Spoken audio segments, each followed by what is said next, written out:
by the fin.in domain for the whole of the financial sector. The banks and NBFCs, I would urge them to also continuously improve preventive and detective controls to mitigate cyber risks. They must develop robust incident response and recovery mechanisms, reinforced through periodic testing for operational resilience. Third measure that I am announcing today, over the past few years, we have expanded the suite of interest rate derivative products available to market participants to manage their interest rate risks. We shall now, to this suite, include forward contracts in government securities. This would facilitate long-term investors, such as insurance funds, to manage their interest rate risk across interest rate cycles. It will also enable efficient pricing of derivatives that use government securities as underlying instruments. Fourth, to enhance access of retail investors to government securities, the Reserve Bank has taken a number of steps earlier. There's another step, that I am announcing today, and this pertains to expanding the access of NDS Home, our platform for trading in the secondary market transactions for government securities, to non-bank brokers who are registered with SEBI. A number of them are registered with SEBI. They will also get an opportunity now to participate and trade through the NDS Home, the electronic trading platform of RBI for government securities. Fifth, in view of the various developments in financial markets and market infrastructure over the past few years, we shall be setting up a working group with representation from various stakeholders to undertake a comprehensive review of trading and settlement timing of markets regulated by the Reserve Bank. There are some 5 such markets which have different timings. The group shall submit its report by 30th April this year. To conclude, considering the existing growth inflation dynamics, the MPC, as I mentioned earlier, while continuing with the neutral stance, felt that a less restrictive monetary policy is more appropriate at this current juncture. The MPC will take a decision in each of its future meetings based on a fresh assessment of the macroeconomic outlook. We are committed to conduct monetary policy and take such measures as appropriate, which are timely, carefully calibrated, and clearly communicated to facilitate conducive macroeconomic conditions that reinforce price stability, sustained economic growth, and financial stability. Thank you, Namaskar, and Jai Hind. All right, that was the first speech from Governor Malhotra after taking charge, and of course the 25 basis point rate cut came, of course a tweak in rates as expected, but Neeraj, no poem, no quote in the end, just to see what the new governor's style is. I would say very to the point, very business-like, very, very specific. Said Q3 numbers have come in, and business as usual, and means business. Yeah. So 25 unexpected lines. I thought, reasonably dovish, if you will. Maybe not as much, but I think our guest will be better placed. But 25 basis points was the need of the Arthamana. So I think that's done. And let's see if there are any other non-policy measures taken in the run-up to March. I would not call it dovish. I don't know, but we'll ask Katrina L. We'll ask Katrina L joining us, Director Economic Research, Moody's Analytics, and it's so great to have you on the show, Katrina, as we break down what the monetary policy is talking about. Neeraj and I, since this morning, have been debating on whether this will be dovish commentary or not, because the 25 basis point rate cut was largely expected. Would love to know your take on that and your first reactions. Yeah, so I think it's a positive development that the RBI has finally decided to cut rates and deliver that 25 basis point reduction. I think what's clear is that, there's a really difficult balance that they've got at the moment. On the one hand, they do have, domestic demand, which does need that additional support. But on the other hand, they do have that really weak rupee that they're balancing as well. And it seems through today's decision that they are prioritizing strengthening and working towards improving domestic demand over the next couple of months. So in terms of forward guidance, I'm not sure at this point we can be really clear of whether this was a dovish or not, because let's remember that this decision was largely anticipated by markets. And I think that the RBI is treading really carefully about any forward guidance, just because there's a whole lot of uncertainty in the external environment, particularly around tariffs and how inflationary or not they will be, and also the potential implications of that weak rupee and how that's going to feed through to domestic inflation in India. So I think they're continuing to tread really carefully and will be guided by the data, in particular the inflation data and also the growth related data as well, to see how quickly they need to continue with this easing cycle. Some calls to banks as well, by the way. So that was the interesting piece and watch out for. But Aditi Nair is here. Aditi, what did you make of the policy statement? 25 basis points on expected lines. Would you call this a dovish policy, a neutral policy with a rate cut? How would you classify it? And what stood out from the statement for you? So I definitely won't call it dovish. He did mention upside risks to inflation. I think there was a very hopeful note which was struck in a sense, talking about resilience amidst global uncertainties, etc. But it was a very pragmatic policy, and I think overall very much in line with what we were expecting, that we'll get a rate cut without any change in stance. And even towards the end, the mention that we're going to look at the outlook every single time to decide what we're going to do. I think that's absolutely the right approach. In any case, this rate cut cycle is expected to be very shallow. We're not expecting more than one more rate cut. So there's very little point actually to change the stance to accommodative. So I think it's much better that we've retained it at neutral. And this gives all the flexibility to the MPC to decide policy after policy what looks best for the Indian economy. And a couple of more points, 4.2% CPI inflation for next year, that's in line with our own estimate. And what's that's basically suggesting is that neither are the tax cuts expected to be very inflationary.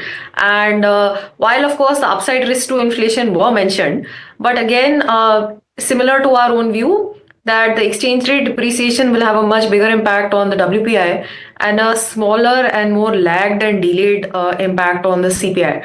So while upside risks were mentioned, the CPI inflation projection actually for FY26 has been mentioned at 4.2%, which is in line with our own extant projection as well. Aditi, hi, Tamanna here.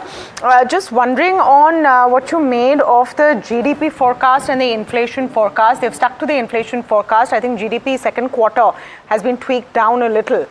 Just your reading into where Governor Malhotra thinks growth will go. So actually, the GDP growth forecast, I think, is a little bit on the higher side. We are at 6.5% each for FY25 and FY26.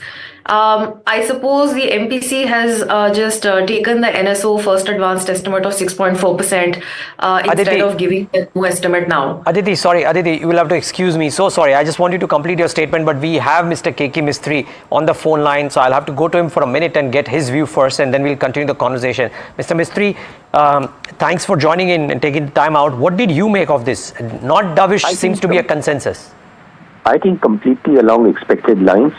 That given the global economic uncertainty, the trade wars going on, and all of that, the stance remains unchanged, and a 0.25% reduction in interest rates will help, hopefully help boost growth further. That coupled with the fact that existing home loan customers will get the benefit of the 25 basis points cut in rates, particularly, obviously customers who are linked to the repo rate, which is the bulk of the customers. So all in all, as expected, good policy. The stance continues unchanged, and I think we will now start seeing the growth pick up in the system. Mr. Mistry, hi, Tamanna here. In terms of the outlook we saw from the governor, and I'm asking you this because the 25 basis point rate cut was widely expected, priced in by the market and everyone who watches this event very closely. But on the outlook of whether we will see another 25 or another 50 basis point this calendar year, what sense did you get from what Governor Malhotra was saying? And of course, his first speech was being watched very, very closely. I think the governor said that growth is picking up in the system. He also said that the outlook on inflation is neutral. I don't think he seemed to be very worried about inflation. And if we had good monsoons next year, then I think you would see 2 more rate cuts of 25 bips each. If you don't see good monsoons, my expectation is about 25. So anything between 50 and 75 for the year would be my expectation, depending on data, depending on how things work out. Are you in agreement with the growth outlook? Just before we came to you, sir, Aditi Nair was giving her view that she thinks that the growth outlook is a little on the optimistic side. Are you seeing yourself signs that there would be this kind of a recovery in growth? I think there will be a recovery. I personally think, and I may be differing from the earlier view, I think you may see even a pickup in growth beyond the 6.7% that RBI talked about for next year. You could see 6.7 probably getting closer to 6.8, or if you are lucky, maybe a little more than that. Obviously, depending upon good monsoons and the macroeconomic environment in the rest of the world not getting completely beaten down. Mistry, would you have, considering that March is around the corner and liquidity conditions, though RBI has done enough measures, but would you have hoped for some more measures around liquidity specifically to be announced, or can they be done beyond the policy as well? We've seen that liquidity measures are always usually announced beyond the policy. The only liquidity measure really announced in the policy is a cut in the CRR rate. We saw a cut in the CRR rate in the last policy. And therefore, I don't think one would have expected a CRR cut this time. But you saw that a couple of weeks ago, not even a couple of weeks ago, about 8-10 days ago, RBI, through these OMO operations, has injected or will be injecting a lot of liquidity into the system. This quarter also important because this is the 4th quarter and you will see the largest installment of advance tax being paid in the current quarter. Got it. Mr. Mistry, just one last question from mine. In the 2 instances that you spoke about your constructive opinion on growth, you mentioned domestic factors completely. Could global growth worries bring a question mark to even the RBI's estimate? Forget your assessment that it could be higher as well. Look, I think globally we are living in a world of complete uncertainty. No one knows what's going to happen 3 months, 4 months from now. We've never seen this kind of global uncertainty any time in the near future. Right. So global factors will affect our growth all over the world. India will be least affected. I repeat, least affected compared to any other big country, simply because our domestic economy is very strong. And the measures taken in the budget in terms of leaving money in the hands of people will push consumption. If consumption picks up, local consumption picks up, then that itself will create need for more capacity, more products being produced, and therefore more investment. So whilst there will be an effect, I still think that despite the global environment, we should still be looking at a growth maybe marginally higher than what RBI has said. Unless there is a very major global catastrophe, which we can't predict, or oil prices shoot up beyond what we are expecting. Just one last point, Ms. Mistry. Are you expecting a fair enough pass-through of this rate cut? Because that always becomes the question. I would think so. I mean, the rates, the repo rate, most of the loans are now linked to repo rate, particularly the housing loans.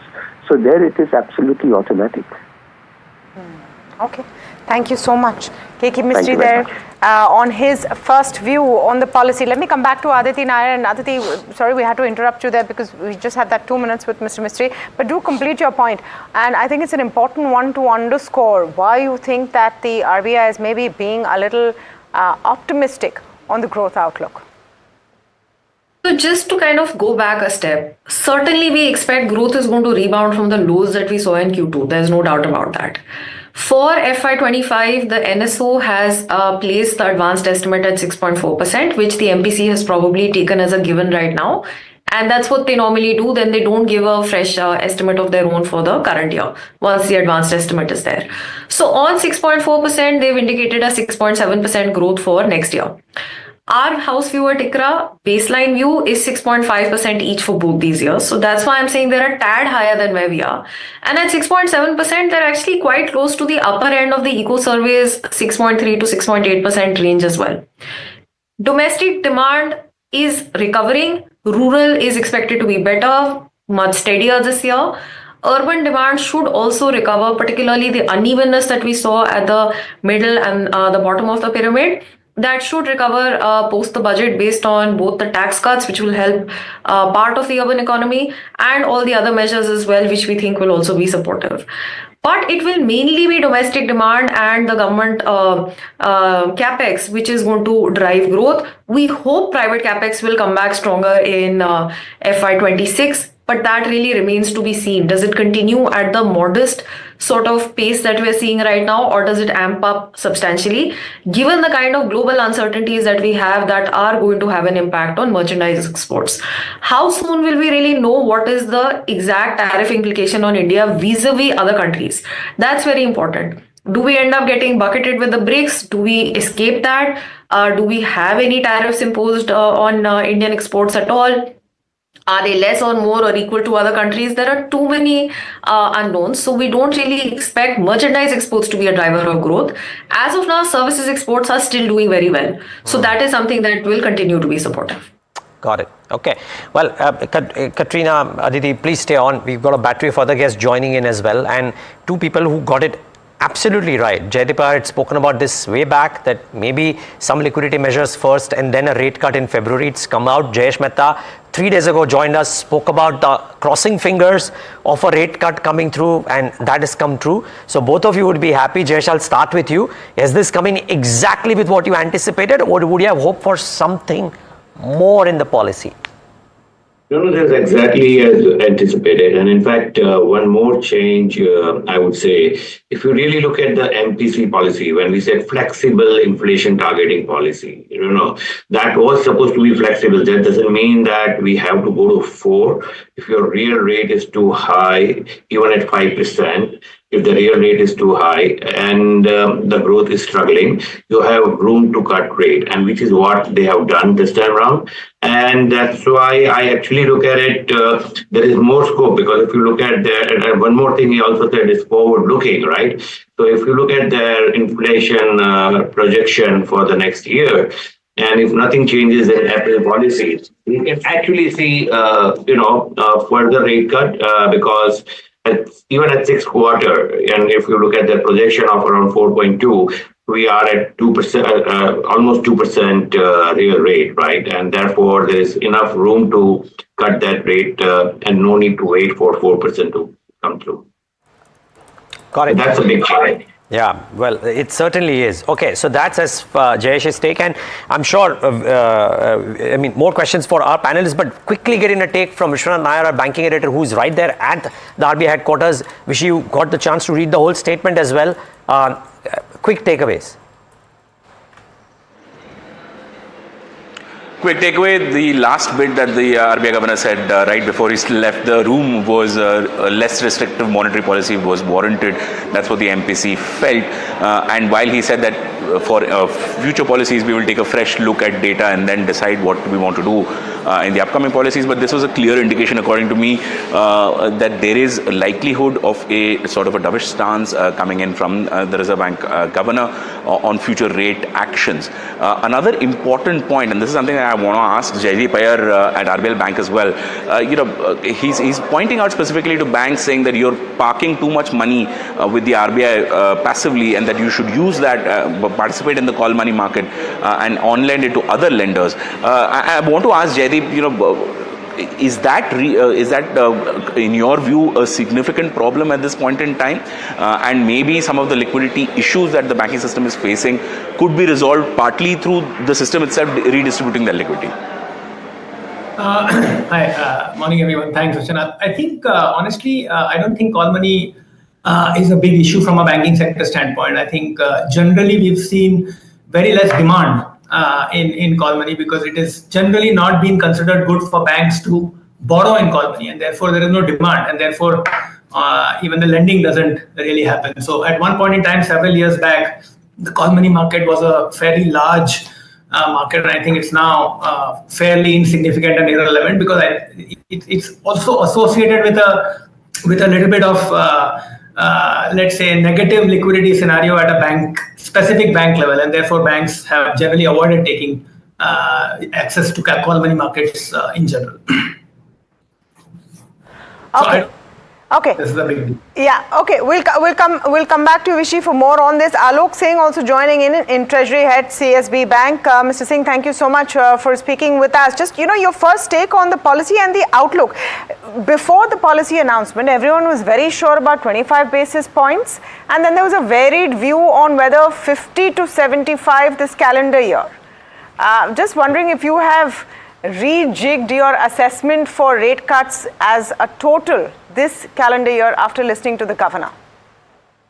Yeah, good morning and thank you. So I believe my outlook on policy is that it was a very balanced view given the conditions prevailing, especially in the dollar rupee market. So dollar rupee, if you see, has depreciated by more than 3%, I think, in the last couple of months, which is a significant move. And that is inflationary as well. So 25 was factored in, and I believe that the statements hinge towards the dovish, and we believe in the policy stance for the economy. We believe that the liquidity and the rates work hand in hand. You cannot. So RBI has already started addressing the liquidity conditions. You have seen the announcements in last couple of weeks, and they have given the cut now. But having said that, I still believe that going forward, the rates cut are embedded. They will come. But looking at US scenario, how the rate scenario is panning out, where it's believed that they will hold for some more time. And similarly, even the Bank of England spoke yesterday. So we will have to look at a global perspective as well. And looking at that, keeping the neutral stance, and then probably taking a better call in April would be more prudent. And I believe that at least 2 rate cuts are more there in the policy stance in next 1 year. Okay, Katrina, come in on this. I mean, BOE sounding a bit dovish, Bank of Mexico sounding dovish. The government has given that 4.4% fiscal deficit target as well. Does it embolden the RBI to do more? Let's say a couple of rate cuts more. And where are you on the growth argument here? Mr. K.K. Mistry said that he believes that the RBI's number may be a bit conservative. Aditi disagrees, of course, and with her reasons. What is your reason? Or what is your assessment?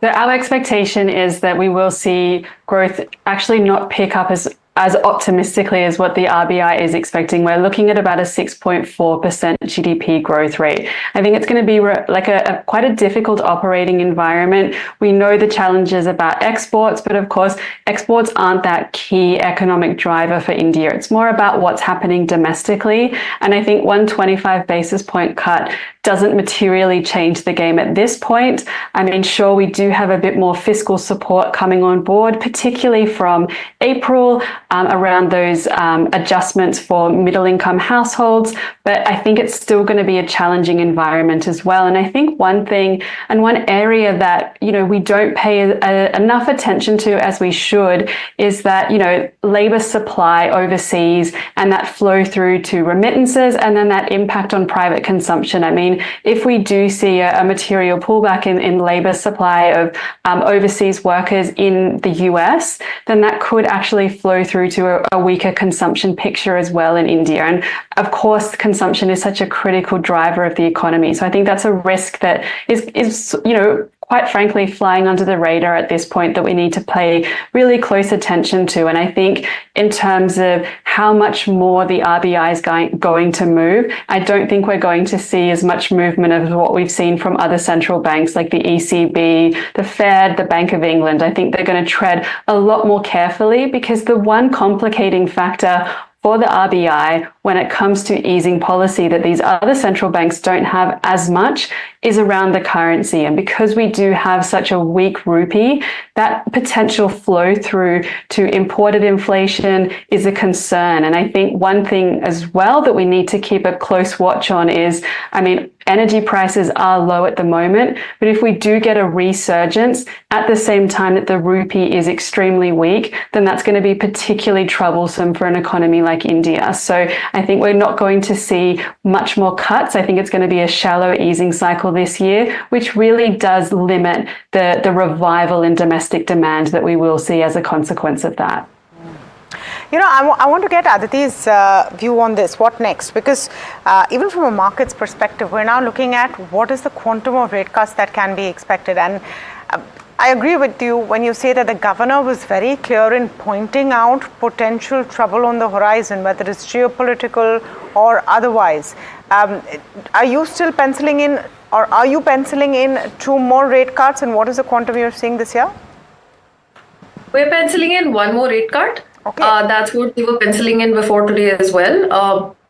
Quite frankly, if we were to be looking at 2 more rate cuts, then I think they would have changed the stance to accommodative.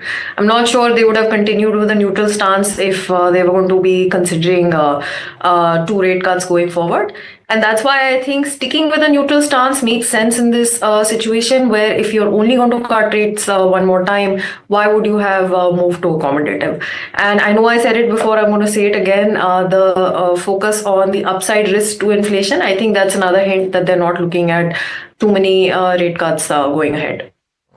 But Jayesh, come in please. On that, the RBI unequivocally saying that we will take every quarter, assess the data, so on and so forth. If the monsoons are good, so and food inflation does get under control, does it open up the door, or are you also of the camp that it's probably just at best 1 more rate cut? Plus, couple that up, Jayesh, with what do you think is the bond yield trajectory for the near term? How do money markets see this policy and the upcoming belief about the policy? So I think firstly answering the same as Aditi said, neutral means maybe 1 more rate cut. That's what the bond market thinks. Of course, I do have a slightly different view. You know, in this uncertainty world, right, you can't give any directional stance on the policy. And that's why it's neutral. You want to be flexible within 15 days, even before next policy, if something happens, they want that flexibility. And that's why I would emphasize that neutral means something which is the global uncertainty. That's why it's a neutral stance and not on either way. Coming back to further rate cut trajectory, I do believe there is room to go, maybe more than 1 rate cut, maybe 2 rate cut. Assuming, see, as of today, we are looking at as of today, and even RBI is looking at as of today. That's why the neutral stance, because we don't know what happens in 15 days or next 30 days. So much of uncertainty in the world. But assuming their projection, which is there, nothing changes dramatically in next policy or next 2 policies, we will see rate cuts because if you really look at the growth projection has been reduced, inflation at 4.2 for next year gives almost 200 basis point real rate. Like, you know, when your growth is lower, you can't have such a high real rate. Like there was a time we were focused on 1% real rate, and right now we are, last 1 year we have been at 2% real rate. So I think when the growth slows down, how to make sure the real rate also comes down. And that's where I see more room for them to cut, assuming that their inflation trajectory and their inflation projection pans out the way they have projected. Maybe 10, 15 basis point doesn't matter, but along that lines, it should not be that 4.2 becomes like, in next policy, the projection becomes maybe 5% or 5.5%. That is a different situation. So looking at the current scenario, there is enough room for a rate cut further. Mr. Mehta, I just wanted to get your take on the governor's comments on the currency. And he started by saying that there is a lot of commentary on the RBI's positioning on the currency. He goes and he took pains to say that we don't take any steps to intervene on the rupee vis-a-vis any other particular currency. What is your take on what you made of his comments on the currency, and any cues from there on what the RBI's approach is going to be to a weakening rupee? So I would say this is going back to the old RBI. There was some difference in the last couple of years, but it's the old RBI where where currency, they were never targeting a rate, but it was more like targeting the volatility, right? If there's a large move, definitely they need to come in and intervene, and that's what they were doing. I think last 1 month, they've changed that situation, and even volatility is relative, right? Like, if the world has moved only by, say, I'm giving a very hypothetical number just to give an example. If the world has moved by 2% and if we move by 2%, that's fine. But if the world has moved by 0.2% and we are moving by 2%, that's excessive volatility. So that's how, as compared to the global currency movement, if we move in the same similar trajectory, they should be okay with that volatility. It's only when our currency has a dramatic difference as compared to the volatility of the world, they definitely intervene. So they are not targeting. Say earlier, the market was very sure there was this 84 buffer, then 84.50 break, 85.50 break. So there was this number. I never understood why that number thing, right? But there was always this number, 87, 87.50. So people were trying to do that. Now they are, beyond that. It's just compared to how the global currencies move, and then if that moves dramatically, we are okay to move dramatically. So that's the way I would look at it. Yeah, well, maybe if the Chinese yuan is depreciating consistently, how can maybe the rupee not? But interesting point, Jayesh. Jaideep Iyer, we asked you a specific question around liquidity, but the overall budget, overall policy view, Jaideep, what do you make of the statements coming out? And do you reckon that, again, a view around whether it's 2 or 1 or none? Honestly, Neeraj, more than I think future rate cuts, as we discussed earlier, I was at least happy that the liquidity measures came first and then we've had a rate cut. In a normal environment, I would have expected and wished for more liquidity measures, more durable liquidity measures before rate cuts, because everybody would know that this is the first time where we have an externally benchmarked loan book for banks, largely on repo. And we have seen the first down cycle in rates. This is the first time after the regime change of externally benchmarked rates. So it's and we've not seen deposit rates materially come down. So it's from a pure banking standpoint, we would really prefer easy liquidity and therefore deposit rates at least directionally coming down before there are multiple rate cuts. So right now, given the circumstances of a relatively challenging macroeconomic environment, dollar rupee issues, uncertain geopolitical environment, I think this is the best we could get. But in a more stable environment, my wish would have been higher. So that's one. The second interesting point that I noticed was that the governor did mention the cost of stability, the cost of regulations. And I think this is the first time, at least I would want to interpret this statement positively from a banking standpoint, that that the regulator does, the RBI does recognize that there are significant costs attached to high regulations, which the banks have seen over the last few years. And maybe optimistically, one could therefore expect some moderation in the pace at which regulations have come. Okay. Thank you so much to all of you for joining us today on our wrap-up and our assessment of the policy. No harm done. I think that's one big takeaway. 25 basis point rate cut as expected. A careful and very nuanced commentary on the outlook from Governor Malhotra, and also sets the stage of what to expect, that this RBI, the Reserve Bank, will be completely open to all kind of headwinds and threats on the horizon, if any, quick to react as and when they need to, but nothing to be alarmed about right now. Yep, that's the long and short of it. With that, it's a wrap on this coverage of the RBI Monetary Policy Committee decision. Of course, the presser comes in at 12, and you might want to tune in for that as well. But up next, we get some of your queries answered with regards to the markets, which are doing okay.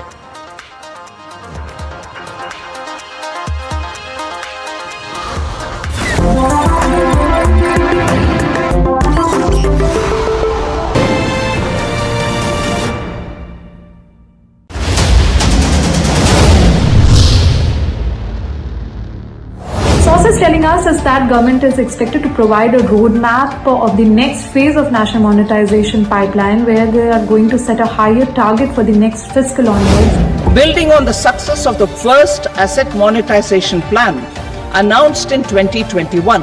The second plan for 2025 to 30 will be launched to plow back capital of 10 lakh crore in new projects.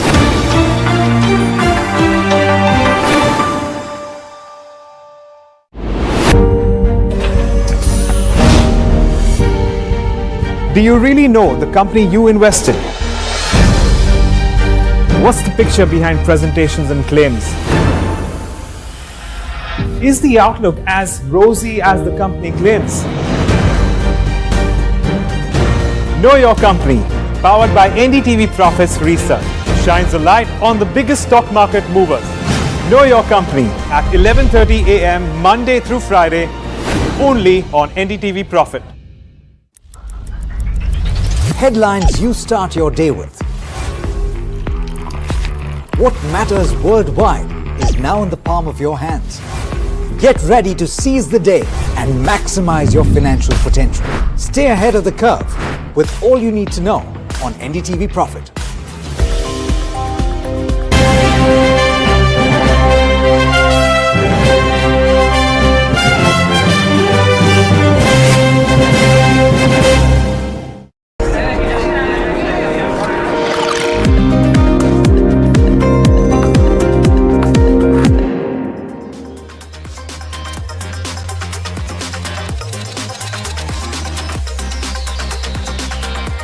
Hi, thanks so much for joining in. You're watching NDTV Profit. This is Ask Profit. My name is Alex Matthew and with me is Mahima Vajrajani. And we've got lots to talk about because just a short while back you had the first presentation of the RBI Monetary Policy by the new governor, Mr. Malhotra. And it was along expected lines. There was a cut in the policy repo rate by 25 basis points. Most people had anticipated this. And let's see how the market has reacted. It's, I guess you can say that it was in the price, and to a certain extent that has played out because the Nifty 50 is absolutely flat at this juncture. It wobbled a little bit, but it has recovered, and it's a very narrow range if you think about it from the start to finish. Remember, we closed at 23,603 yesterday, and it's more or less where we were yesterday as well. Let's talk about the broader markets, and you have the mid-cap index that's just about flat at this juncture, and the small-cap index which is down about 0.5% or thereabouts at this point, or 0.33% or thereabouts. Let's talk about banks though, and the Nifty Bank is currently trading with cuts of just about 0.2% or thereabouts, and it's going to be interesting to watch how some of these names react over the course of today and of course in the coming days as the liquidity scenario is something that is developing. It's still in deficit, remember, and the RBI is going to take all of the measures that it expects it will need to in order to maintain durable liquidity, is what the Reserve Bank of India Governor Sanjay Malhotra had to say in his first address as Reserve Bank Governor. We're joined today by Sameer Dalal of Natvarlal and Sons Stockbrokers, as well as Kushal Gandhi, who's technical analyst at Stocksbox. Thank you so much, gentlemen, for taking the time as always. Sameer, you were probably anticipating this, as were a lot of other people. Do you have any specific banks that you're looking at that will immediately look to benefit from this rate cut? I know a lot of them have been going a little slow on the unsecured side, which is where the real credit growth has been over the last year. So what are you looking for in the banking space? So, the banking space, the stocks that we've identified and we discussed on your channel don't change. So we continue to like the likes of HDFC Bank, IndusInd Bank, IDFC First Bank in the private side, and on the PSU side, Bank of Baroda. Even though they didn't have the best of numbers, I mean, if you look at it, the pain points are over. We believe the growth opportunity will arise, and they are working on that. And that valuation comparatively are quite reasonable, so that remains agnostic. So that doesn't change anything. Yes, it was expected, I think, to a large extent that the rate cut would come.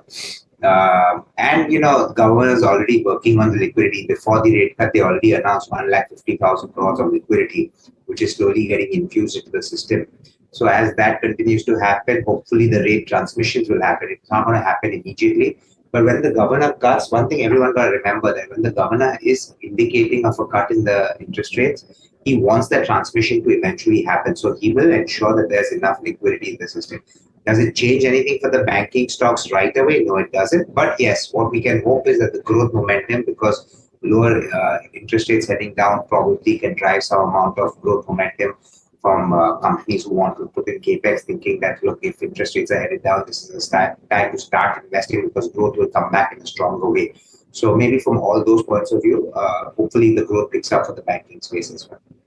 Right, Sameer, just to, add to that, IIFL Capital did come out with its first cut with respect to, what impact this repo rate cut will bring on banks. Their analysis shows that NIMs will be impacted by 5 to 10 basis points, and they see relatively lower impact on the PSU banks, and they believe that impact of 25 basis points rate cut is already built in. So nothing much with respect to, Alex, the stock performance is what, IIFL Capital builds in.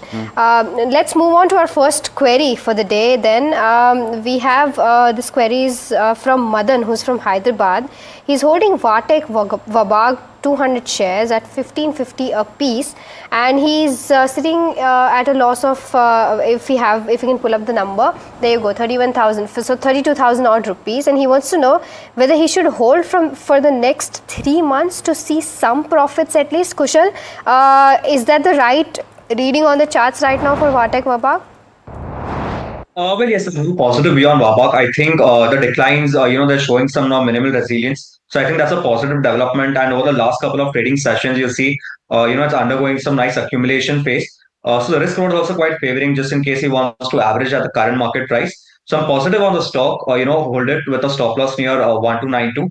And my target on the upside is 1683. Okay, 1683 is a call on Vatek Vabag. Our first caller of the day, Asad, is calling us from Bengaluru. Hi, Asad. How can we help you today? Morning. Yeah, hi, good morning.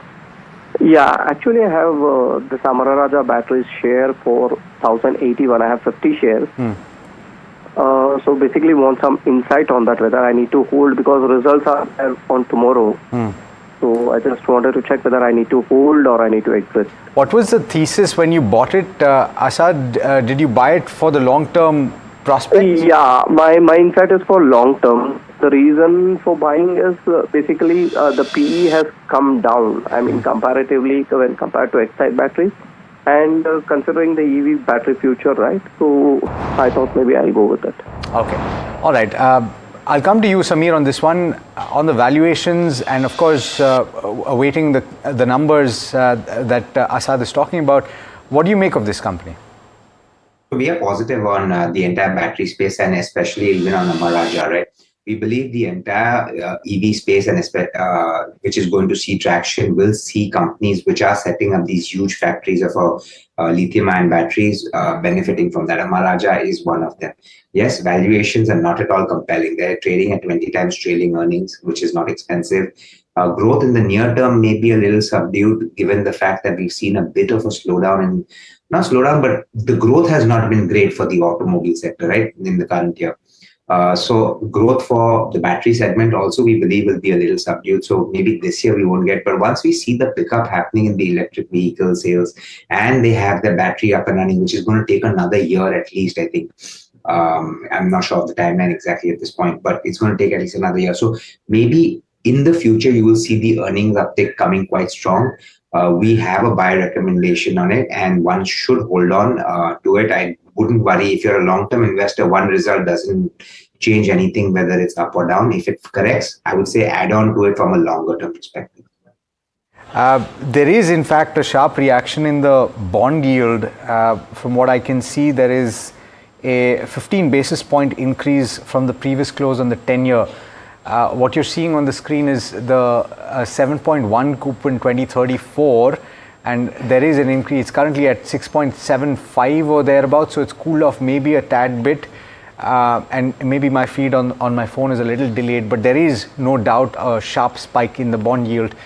Perhaps to a certain extent, pricing in what will happen in the rest of the year, and also certain measures that the governor has announced that could have a bearing on how yields function. Of course, there was widely expected to be this rate cut.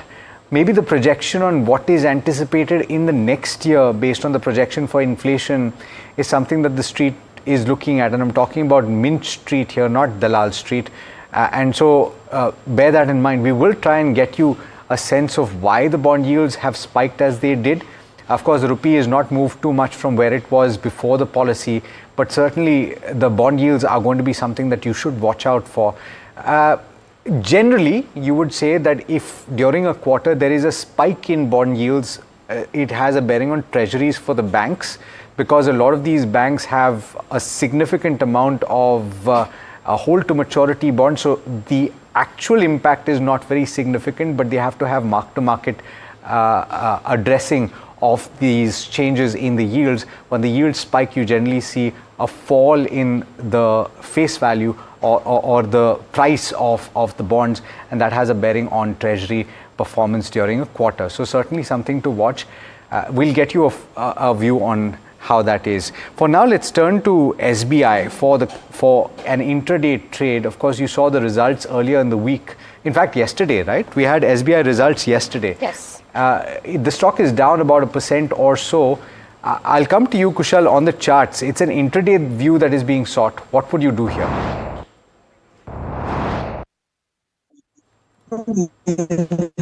Pessimistic view from an intraday point as well. I mean, the stock has been trading with below the shorter term moving averages, and they're acting as constant supply. So my sense is, even if you want to place an intraday bet, it has to be about 752 on a closing basis on a 15-minute chart. Until then, it's an avoid. All right, so that's the view coming in on SBI with respect to the charts. GE Shipping is the next counter. Sunita from Hyderabad is holding 20 shares bought at 1160 a piece. She wants to know whether she should book losses or buy some more stocks to average out at the current levels. What's the outlook with respect to this stock from a longer term perspective, Samir, if you have a view on this one? Unfortunately, GE Shipping is something we don't cover, so I'll toss it over to you.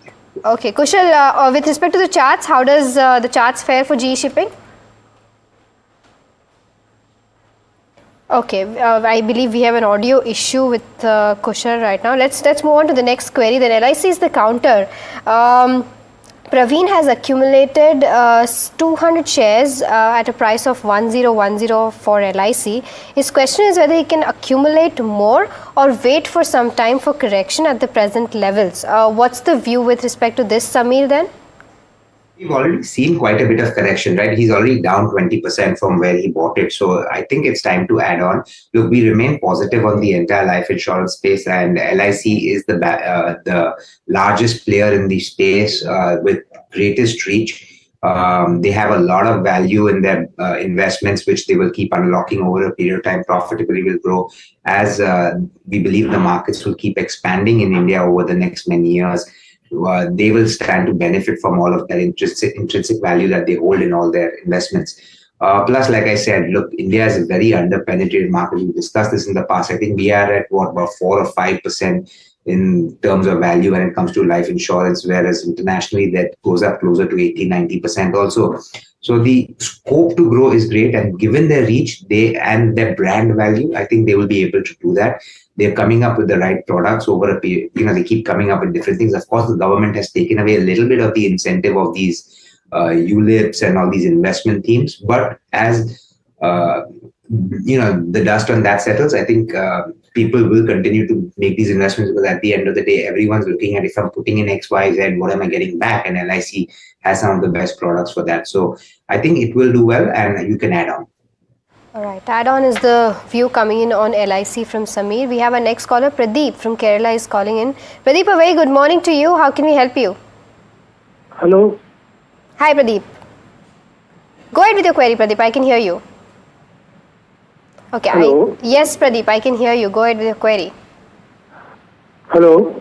Okay, I think there is some problem with his audio, but I believe he's holding NCC, 2,000 shares bought at 309 a piece, and he's sitting on a loss of roughly 1.9 lakhs. Samir, your view on NCC, whether he should keep holding it and whether his losses will reverse, or should he exit and book the losses? I think you can continue to hold on. Look, the entire infrastructure space in India is yet going to see a lot of momentum. NCC is doing the road projects, doing certain other construction activity projects, which they have a decent order book. They've, of course, the last quarter results. Today the stock is down because the quarterly results were not the best in the sense that the growth was not that great. The profitability and margins took a bit of an impact. We believe all of that will reverse over time. Look, we've also had a year where the government has been a little slow in generating orders for the infra space. And that we believe will also start reversing in the month of March. And then when we have the next year coming on. So overall, as long as the order book continues to go, which we believe they are competitive with, the stock will continue to do well. It's trading at 18 times earnings. I will not say it's cheap for a construction company given they work on thin margins, but given the growth opportunity and given the quality of the balance sheet, I think one can hold on. If it comes down a little further, again, closer to about, say, 180, you can buy some more and average up a bit. All right, so hold on and average out at 180 levels is the view coming in for NCC. The next counter that we're talking about is NMDC. Robin from Bengaluru has bought in some quantities in this particular counter. He wants to know what will be the movement with respect to this counter on the charts. Kushal, I'll come to you. NMDC, what are the support and resistance levels that you're watching out for? Yes. In NDTV, the immediate support comes near 63.05. Immediate resistance is 68.93. So I think a decisive closing about 68.93, will confirm a double bottom pattern that is evolving. And also 69 levels is where you find the 50 DMA. So I think that zone holds a very critical resistance. So a close above that would attract further bullish momentum. So that's the view coming in on NMDC. We have our next caller. Rajan from Mumbai is calling us. Rajan, a very good morning to you. I believe you have a query on Zinka Logistics. Good morning, madam. Yeah, I am Zinka Logistics. I was allotted in IPO in November 2024. I would like to have the views of both the analysts in case one of them is not having the IPO view. I am a long-term investor ready to hold for 3 years. Kindly explain me the prospects of this company. Got it. Rajan, I don't think we'll have enough data on the charts for Zinka Logistics yet because it's just newly listed. But Samir, if you have a view on Zinka Logistics as well as the entire space, if you can give a perspective. So sadly, the Zinka Logistics, we don't have a view.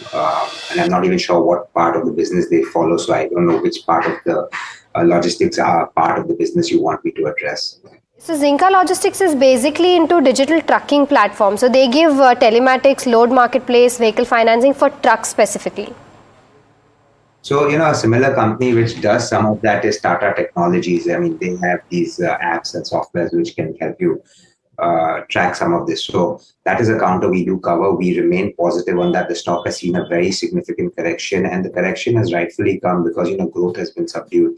Again, I've been talking about the fact that it's not only the logistics are part of it that they do, but they also have other parts of the businesses, right, which cater to car sales, the automation and the electronics and all of that go into the car. So once we see auto sales picking up, we believe that is one of the counters that will do well, but it's again very small, the percentage of the part of the business of Zinka probably that is doing. So it's not a direct comparison on that one. Got it, Samir. The next query that we have is on MobiKwik. Do we have the name of the, yes, Varun. Varun is from Karnataka, is holding 650 shares of MobiKwik, bought at 540 a piece. He's sitting on a loss of more than 90,000 is what he's saying because the current market price is around 393. When can he expect a recovery in this stock is his question. Samir, by any chance, do you have a view on this one? These platform companies will gain more traction. So I think, the results were not the best again in this quarter. I think once the entire space sees more and more traction happening and more of these payment systems getting on, we will see the operating leverage breakthrough. So if you want to be invested in a company like this, I think you got to be invested from a 3 to 5 year perspective, minimum of 3 and on the upper side 5. So if you do have that kind of timeline, yes, you could recover your money in the short term. I think pain will probably still persist. Got it. The next query that we have is on ONGC. The viewer's name is Sharwani Reddy. She wants to know whether she can keep holding ONGC for the next 3 months. Kushal, on the charts, ONGC, how does it fare? Okay, I think Kushal, we are having problem connecting Okay, him. I believe we've got Ajay Manglunia who is logged in and who's joined us on the phone line, I believe, Managing Director and Head Fixed Income at Incred Capital. Ajay, just trying to understand the reaction in the bond markets. I may have read it wrong in terms of the increase in the bond yield. So can you clarify which, so there is an increase in the bond yield. So what are you reading in terms of the immediate reaction, Ajay, and how do you explain it? So market was kind of expecting a token rate cut, which was delivered in the today's MPC meeting outcome. 25 basis point rate cut is something largely was expecting by the market, and it's after a very long time, 5 years later, there is a rate cut in Indian environment. What market was disappointed was some answer to the liquidity. Market was expecting that there could be some kind of a delivery on the liquidity front, which was kind of kept silent, and we have seen that RBI has kind of been doing enough in terms of providing liquidity. Market might be expecting a longer durable liquidity, since we see a lot of liquidity deficit in the market, and that's what is kind of disappointed in the yields in the government securities has gone up by 4 to 5 basis points. It's a knee-jerk reaction which we can say, and over a period of time we will see the moderation in the yields. I just want to clarify, because I'm looking perhaps at the what is not the benchmark, what we have on the screen. What is the coupon on the benchmark right now, Ajay? Because we don't look at this very often. The 10-year benchmark, you're looking at 6.79?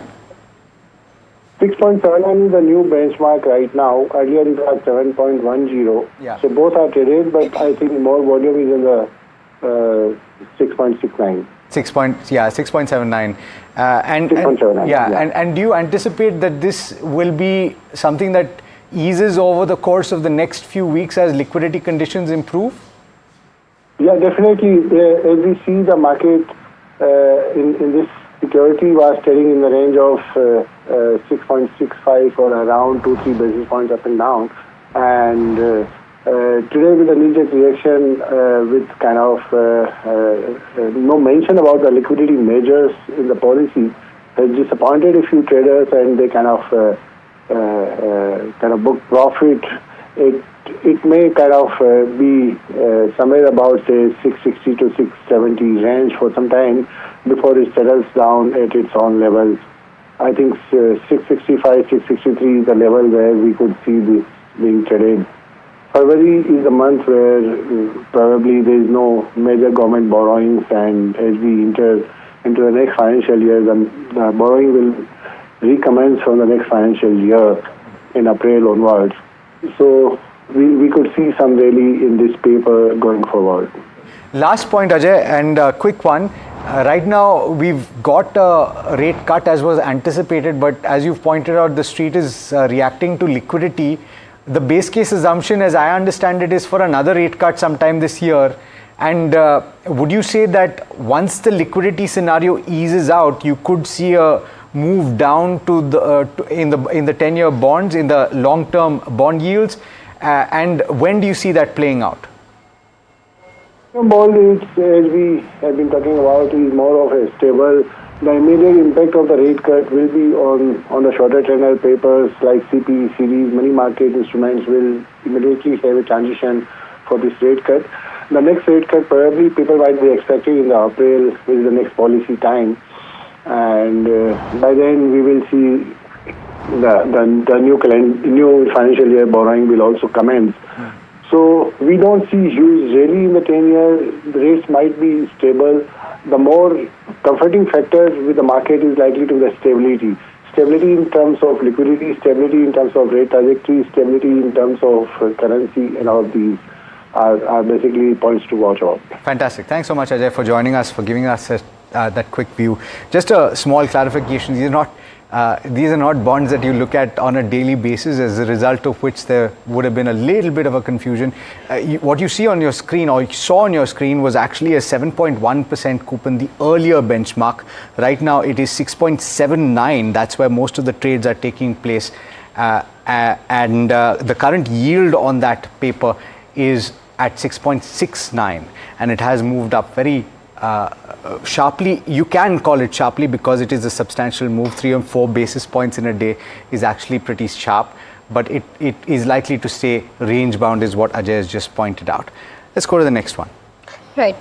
The next counter that we have is, Zentech is the next counter. Dhanush from Karnataka wants to acquire Zen Technology from a longer term perspective, that is 5 years, and he wants your opinion on this, Samir. Zen Technology is the counter if you've studied the company.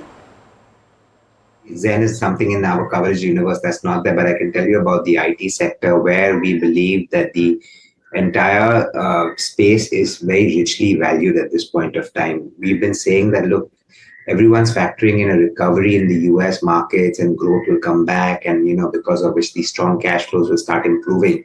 But we are not as constructive on the recovery in the US market, especially in the IT side. We believe that if the US market goes through a bit of slowdown because of the impacts that Donald Trump is taking of cutting spendings in a lot of places, putting in certain amount of taxes, if H-1B visas rules change, all of those could affect, and valuations are fully priced. So no coverage on Zen, but a slightly cautious view on IT. Okay, we have our next caller, Ricky from Mumbai is calling in. Ricky, a very good morning to you. I believe you have a question on Trent. Yeah. Hi, very good morning. Good morning. Actually, I have 25 shares of Trent with an average price of 5,500. Okay. And yesterday there was a result of Trent. Correct. It has missed the estimate. Yeah, but there was very deep correction. So is it a time to accumulate more shares, or should I wait more for further corrections? Correct. Samir, I'll come to you. And I even want to know the technical view. Sure. I even want the technical view of I'll take one fundamental view from Samir. Samir, Trent, he's bought it at 5,500. Should he accumulate more at the current levels? Because quite a bit of correction has taken place on this counter. So yes, I agree, a lot of correction has taken place, but you also got to realize that the stock ran up all the way from 2,000 to 8,000, right? So we are just seeing a correction, but if you look at it from a year and a half ago, it's still up quite significantly. Okay, so why was there a correction in the stock price after a result where they delivered a 35% top line growth? Okay, so I'll try to answer it the way I understand it. One of the disappointments that we saw in the numbers, at least that I saw in the numbers, was that same store sales growth was a bit muted. It was in the single digits. For retail businesses, especially like the ones where Trent, where you're renting out space, the higher SSSG that you get leads to a huge jump in the operating leverage, which was missing. Secondly, the growth that has come from new store additions. New stores, when you add, yes, the top line may grow, but these stores take time to stabilize and become profitable, of at least anywhere between 3 to 6 months before they start breaking even. So you've probably seen a lot of growth in the top line because of that, not as much growth coming from the SSSG, the same store sales growth, and till the urban consumption sees a bigger uptick. I think that is that is the big concern, that if SSSG does not go up, then how do you justify these 80 times forward valuation multiples? So I think that is the reason we saw a correction. Should I continue to add on to the stock? I think yes, you can buy onto the stock. Look, the product that they have, the expansion that they have, and the different verticals. So Zudio is doing extremely well at the low end. You have Westside, which is fashionable but still very reasonably priced, and then you have the Star Bazaar, which is the FMCG part of their business, where they are also launching their own brands, right, which will continue to do well. So we think that it's a great 3-year play. One can add on from a 3-year, but expect it to be sideways for the near future. Okay, fantastic. Thanks so much for that view. And Samir, Kushal, thanks so much for joining in. And that brings us to the end of this edition of Ask Profit. Completely out of time. Do stay tuned. Lots more coming up on NDTV Profit.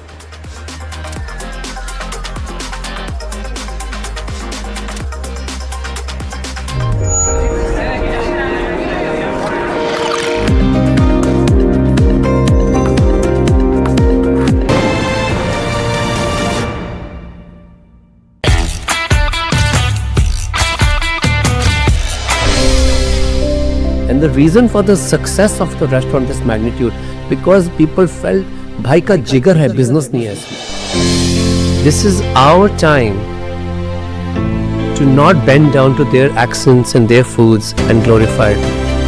It is our time to lift our own cuisine, our own culture. 1, 2, 3, 4 Toughest person to cater for, to cook for, President Trump, Prime Minister Modi, या शाहरुख खान? मेरा दिल जिसके पास है Shahrukh Khan. You tweeted recently after President Trump won the election that can I make something for you? तो एक तरह की खिचड़ी है जिसमें आप मिक्स्ड मिलेट्स डालते हैं. आपको ट्रम्प साहब को खिचड़ी खिलानी है? हाँ, तो खिचड़ी खाना नहीं है. What is the one vegetable you will never eat? मैंने मेथी खानी बंद कर दिया है. आप करेला, बैंगन ऐसा? I love karelas.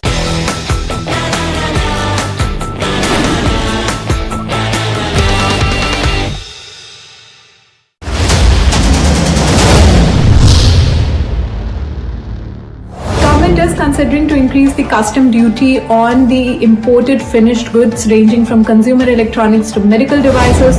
And to rectify inverted duty structure, I propose to increase the BCD on interactive flat panel display from 10% to 20%.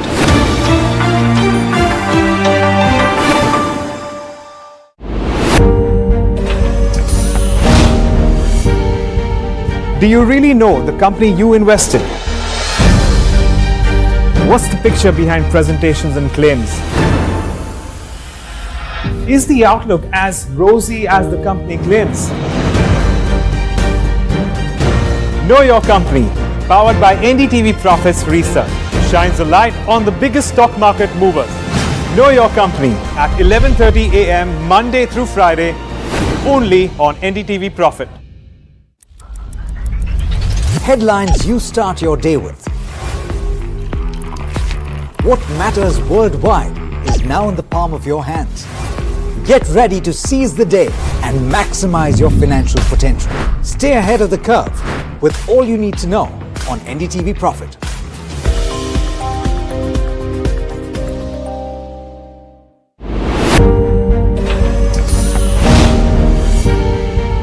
Do you really know the company you invest in?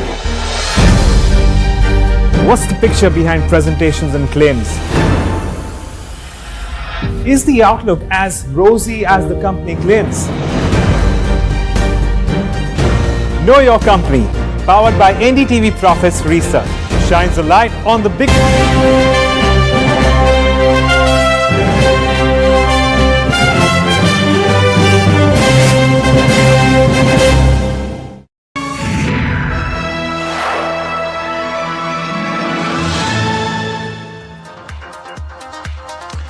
Hello and welcome to KYC, a show designed to give regular investors powerful, actionable insights into the fundamentals of a single NSE-listed company every day.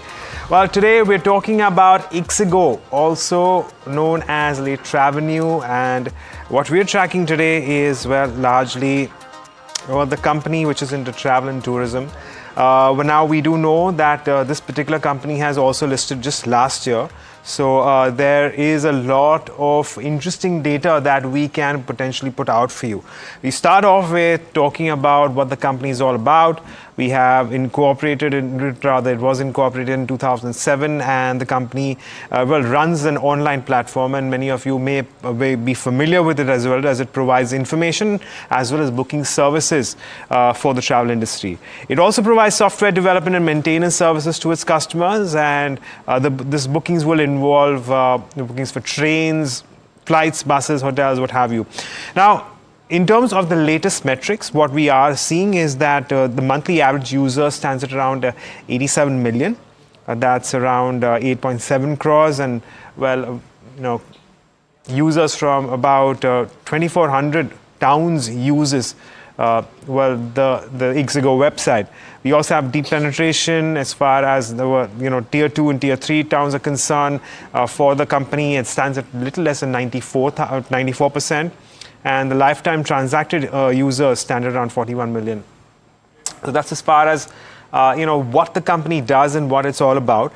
But I'm going to get in my colleague Mahima to tell us about how things can pan out for this particular company and how things have come through.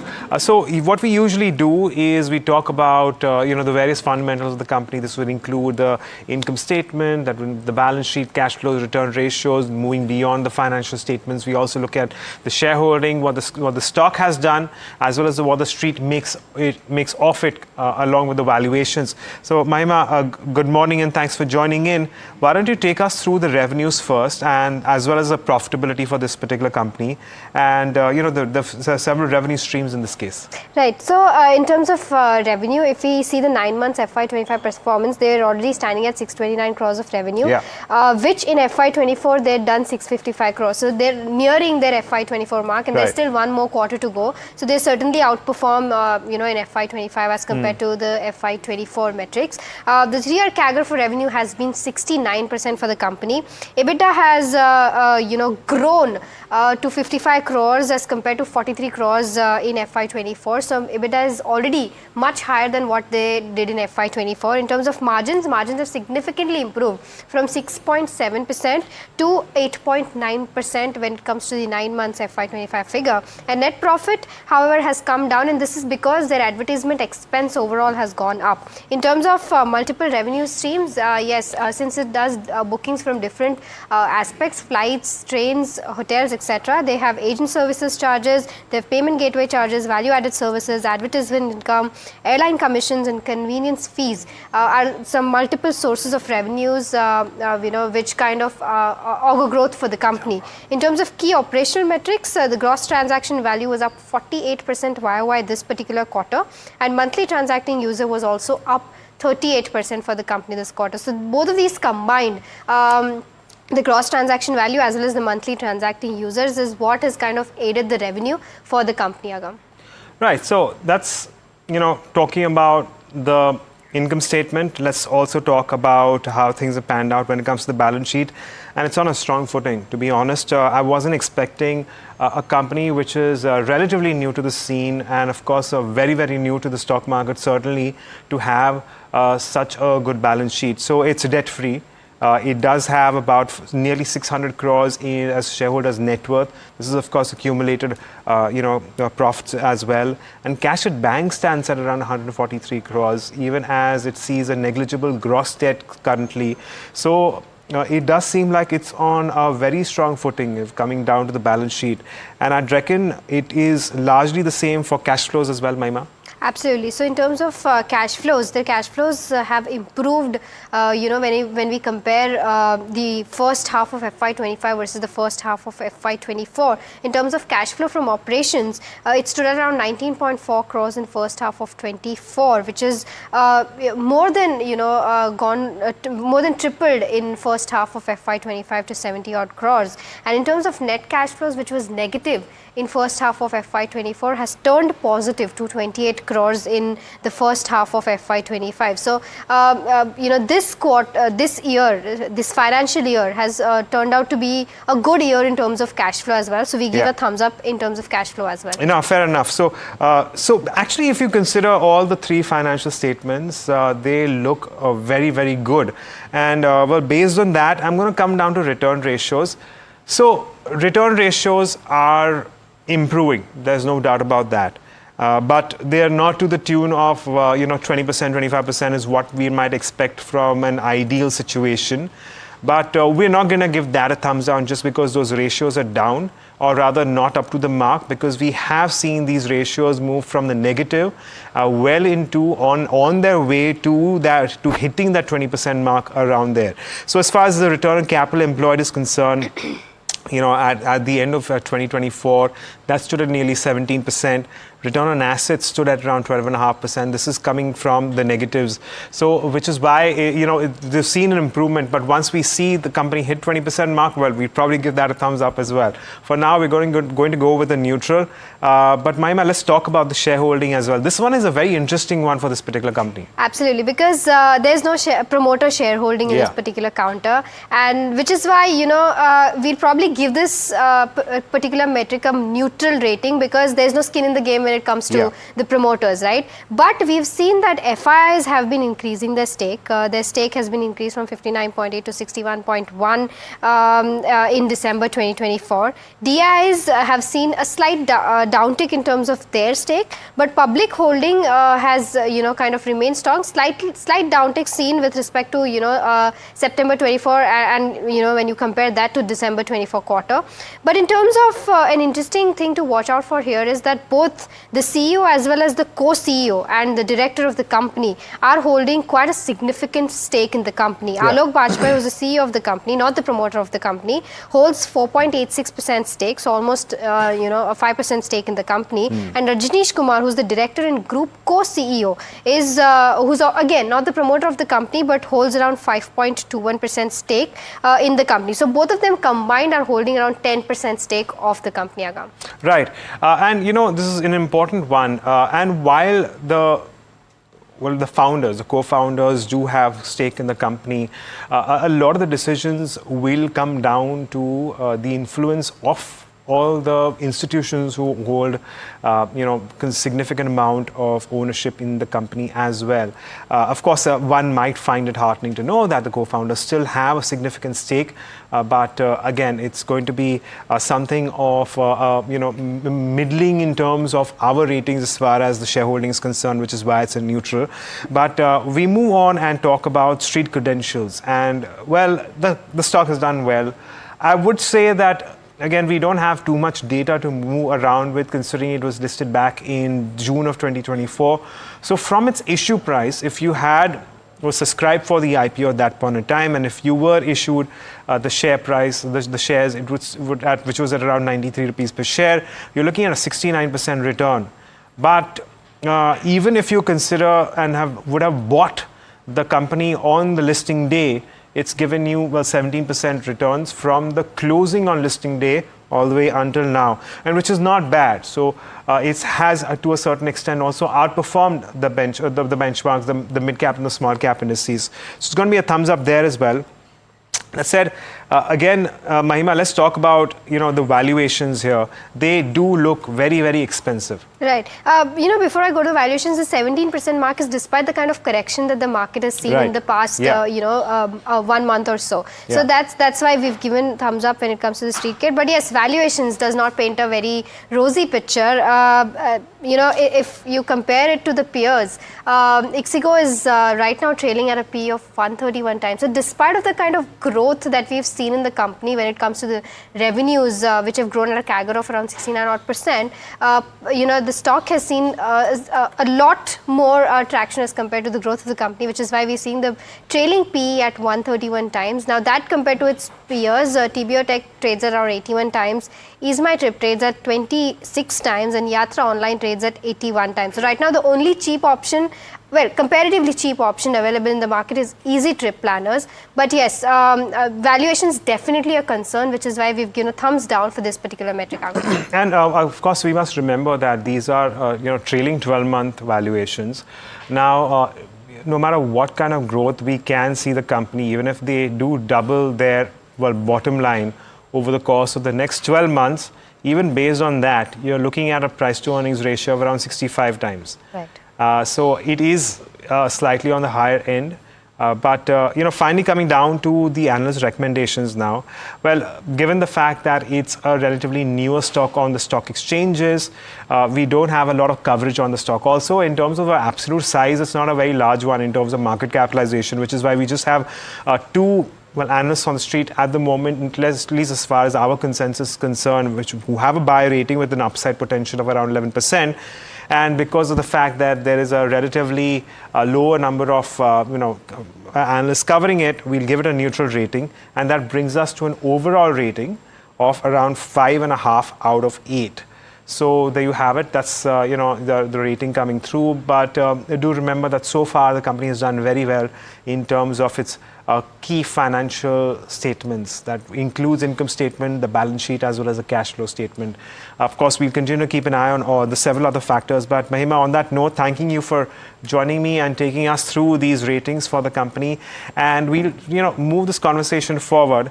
We are now in conversation with Alok Bajpai. He's the chairman Managing Director and Group CEO of ixigo.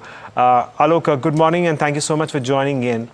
Alok, we've seen what you all have done over the past few years, over the last 9 months as well. The question now comes down to how are we looking at growth over the next 2 years? So if you look at the ixigo story, right, it's a bit unique in some aspects because we did not start out as an OTA when we launched back in 2007, and the journey over a decade that we've had by serving the next billion users and building out utility use cases on trains, buses, and then becoming transactional just before COVID.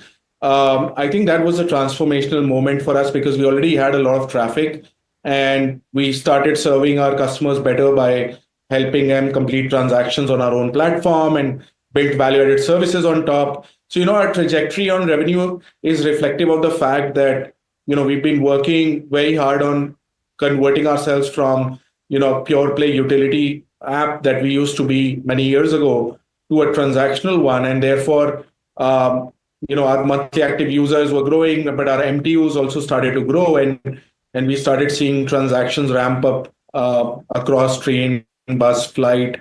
And we did a couple of smart acquisitions during COVID as well, which and one more recently, which have also sort of aided this kind of growth. But if you look at the overall trend line on that growth, right, and you zoom out a bit, you see that last quarter, our revenue run rate, if you look at the annualized number on that, is almost 10 times of what our revenue used to be back in 2019 pre-COVID, right? And so it's not just a doubling over the last 2 years, but it's a trend that's been on for the last 5 years, where we on the top line level. And I think the only thing that has earned us that is the fact that we've been extremely focused on customer experience with a specific focus on the next billion users. Right, Alok. So, moving in towards a transactional app from a utility app right now, keeping all these factors into consideration with the kind of trends that you all have seen over the past few quarters and years, how does this product mix change over the next few quarters and years as well? What can you tell us about the latest changes that are taking place as far as your company goes? Yeah, so I think the shift you're referring to is more on the product mix, right? Like how people are increasingly buying flights and buses through ixigo. I mean, trains, we were already the market leading OTA with the dominant share. And I think that share has also moved up. We were close to 58% of the online travel agent train booking market as of December, right? And I think bus and flight is where we've really doubled down. And if you look at our flight growth, 73% GTP growth year on year. I mean, just for perspective, the overall domestic flyers grew by about 11% during that quarter, right? So we've actually grown almost 6.5, 7 times faster than how fast the overall sort of passenger market is growing there. On buses also, we've grown at 63% YOY last quarter. And if you understand why this is happening, it's kind of natural in my mind that this is something that, we have a right to grow faster on, because we are starting from, people in tier 2, 3, 4 towns who maybe earlier were only taking trains or buses, and now today, are coming and actually booking flights. And even though we don't disclose these numbers, but there's a large chunk of these who might even be flying the first time of their life, right? And I think the interesting thing is if you're adding that many new flyers, right, and you're seeing them come from places like Gorakhpur or Varanasi or Ayodhya or Nagpur, Jaipur, right, and also doing international trips, some of them, right? So I think that's where the ixigo journey has been, really doubling down on. And if you again think about the macro trend, right, the per capita incomes in our country are going to continue improving. The aspiration levels of the middle class will keep growing, right? And if you just think of where will the next 100 million flyers in our country come from, I mean, the clear answer is they're going to come from people who today are not flying yet. And therefore, not that they're not traveling yet, they'll be traveling on buses and trains already, right? So in that sense, the nature of the audience we've built out over the last decade fits beautifully with where the apex velocity of growth will come from in the flight segment. And we are natural beneficiaries of that, right? And of course, I'll give a lot of credit to the execution of the team that has built a super product. We have market leading features out there, right? In terms of being able to track flights in real time and get updated about your boarding gate or your, that your flight is running delayed or that, your baggage has arrived at a certain belt number. So we really handhold the customer end to end. Our customer service is fantastic. And we are probably the only OTA in the world disclosing things like how fast we refund customers, how fast we pick up calls, right? 92% of our calls, actually close to 94% of our calls last quarter were picked up within 2 minutes. That number improved from 92% the quarter prior. And if you look at the average refund time that we have, 3.5 hours, right? I mean, when we were becoming an OTA, the biggest grouse we heard was people would not get refund and they would have to call up someone, email someone to get their money back, right? Their hard-earned money back. And we said, this is something we got to change, right? And that's why we started disclosing these metrics to put that pressure on ourselves to continue improving them. So we've been very fanatic about customer experience, and we will continue to use that strategy to grow faster. Right, so Alok, the travel and tourism sector is ever evolving, also changing very, very quickly. Want to ask you now about the areas of businesses that you aren't at the moment, but will look to move into or are already planning strategically investments into. See, hotels, we've been talking recently about that it's a area of priority for us. We recognize that for most OTAs out there, hotels is a sizable chunk of their revenue, GTV, etc. And, globally, in fact, the established template globally was you launch for flights and you build hotels out, and that's how people used to build OTAs. It's just that in India, only 4% of people fly. So our strategy was to go after train and bus with equal fervor and sort of build those out, because you want to tap into the middle class. You want to start with train, and as that person graduates up into flights, hotels then becomes an important leg, because naturally when you know that somebody is going at from A to B and then staying in B for like 3 days, they would need some kind of accommodation, right? So that's why we've been kind of doubling down on building the right product, on getting the right supply, all those things in the last few quarters. And I think over the next few quarters, you will hear more from us around that. It's too early to talk about more details there. And, again, ancillary like value-added services that we have, whether it is ixigo assured, price lock. Recently, we launched travel guarantee, which basically gives you up to a 3x refund if your waitlisted ticket on train doesn't confirm, so that you can buy a flight or a bus instead, or even another Tatkal train. I think those kind of products, we'll continue sort of innovating and coming out with. If you look at our track record in the last 4 years, we've come out with a bunch of these, 5 to 6 of these, right? And I think each product solve customer problems as well as improve, our ability to monetize. Right, Alok, we've run out of time on the show, so I'm going to take a moment to thank you for joining us and taking us through the outlook for the company. Well, on that note, that is all that we have for this edition of KYC, but lots more lined up on the other side. You're watching NDTV Profit.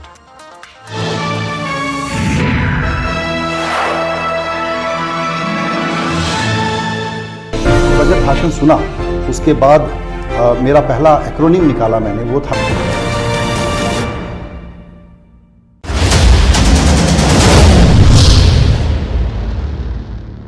This entire special package and measures are kind of focused on AI skilling and how to sort of facilitate the AI centers which is existing at this point of time. Now a center of excellence in artificial intelligence for education will be set up with a total outlay of 500 crores.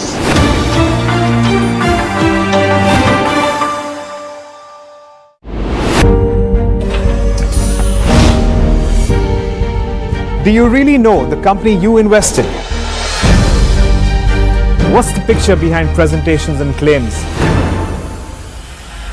Is the outlook as rosy as the company claims? Know Your Company, powered by NDTV Profits Research, shines a light on the biggest stock market movers. Know Your Company at 11:30 a.m. Monday through Friday, only on NDTV Profit. Headlines you start your day with. What matters worldwide is now in the palm of your hands. Get ready to seize the day and maximize your financial potential. Stay ahead of the curve with all you need to know on NDTV Profit.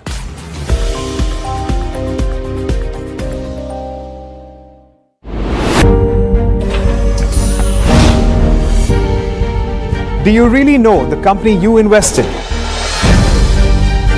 What's the picture behind presentations and claims? Is the outlook as rosy as the company claims? Know Your Company, powered by NDTV Profits Research, shines a light on the biggest stock market movers. Know Your Company at 11:30 a.m. Monday through Friday, only on NDTV Profit. Headlines you start your day with. What matters worldwide is now in the palm of your hands. Get ready to seize the day and maximize your financial potential. Stay ahead of the curve with all you need to know on NDTV Profit.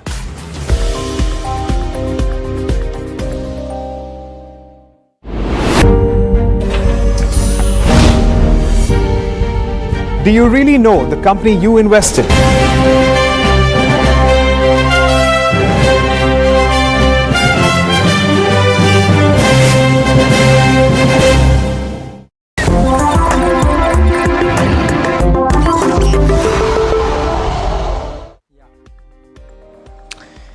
Hello and welcome. You're watching Markets at 12 here on NDTV Profit, and this is Harsh Saita. Let's take a look at how markets are currently doing. Well, the Nifty now just off the day's high, so positivity starting to creep through, it seems. 1/5% higher on the Nifty, and we're just about at the 23,650 mark. The top is just below 23,700, so that's something you may want to keep your eye out on. Let's also look at what the Nifty Bank is doing, because it's a rather big announcement with regard to where the Nifty Bank is concerned. Plenty of choppiness in that index while the policy statement was on, and you can see that choppiness on the graph in front of you. But 0.1% lower is where the Nifty Bank is currently settling in at. So a muted kind of response from the Nifty Bank. Within the PSU banking pack though, the response is even lower, 0.6% lower on the Nifty PSU Bank. The private banking index doing relatively okay in that sense, absolute flat line where the private banking index is concerned. Let's look at some other indices in focus. The Nifty Auto is up around 1% thereabouts. You're also seeing very good traction on the Nifty Metal, 2.5% higher on the Nifty Metal in fact, and 1.5% up on the Nifty Consumer Durables Index as well. So those are some indices which are doing decently okay in trade today. What's not doing well, the FMCG index, we spoke about the PSU banking index and the IT index, kind of a muted move on that one. The FMCG index is down around 1% thereabouts. What are broader markets doing? Let's pull up the advanced decline first off to start off with. Thereafter, let's look at the Nifty mid cap. And while we are at it, we'll also have live visuals for you very, very shortly on the press conference post the RBI MPC. Those live visuals on your screen as we speak. But the Nifty mid cap up around 0.5% thereabouts. The Nifty small cap index also absolutely at the flat line. Okay, let's go across. So maybe another minute or so before we cut across to the post MPC press conference, and of course the first press conference which will be presided by the new RBI Governor, and let's cut across to that. You may please exit from the right hand side, please. Thank you.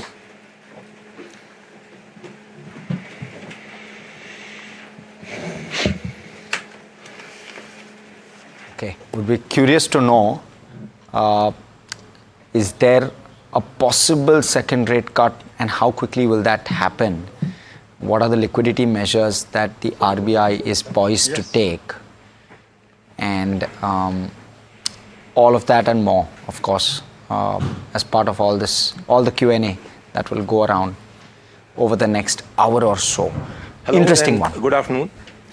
Welcome to this post-monetary policy conference, first of this calendar year 2025. Friends, we have with us Governor, Reserve Bank of India, Shri Sanjay Malhotra, Deputy Governors, Shri M. Rajeshwar Rao, Shri T. Ravi Shankar, and Shri Swaminathan J. We also have with us Executive Directors, Dr. O.P. Mal and Dr. Rajiv Ranjan and other colleagues from the Reserve Bank. To begin with, as is the practice, I'll request Governor to make his opening remarks. After that, we'll have the question answers. Governor, sir. Well, good morning, good afternoon, and welcome to this press conference. I already made my statement, which we have also uploaded, and I'm sure you would have already gone through it. I do not have anything more to add. The MPC resolution, the rationale for it, and some of the other additional measures that we have brought in are very clearly communicated over there. So I think we can directly move towards the Q&A. I think that will give more time for all of you to ask additional questions. So we can begin, I think, with the Q&A directly. Thank you, sir. Just before we begin, a couple of announcements as always. I'll request you all to please wait for your turn and restrict to one question per person. And if time permits, we can always go back for the other one. So you can see my colleagues on the aisle with mics in their hands. So they will give the mics to you. So please speak in the mic so that people outside can also hear you. So there are 27 participants from the media today, and with your permission, I'll call out their names. I'll request Lata from CNBC to ask her question.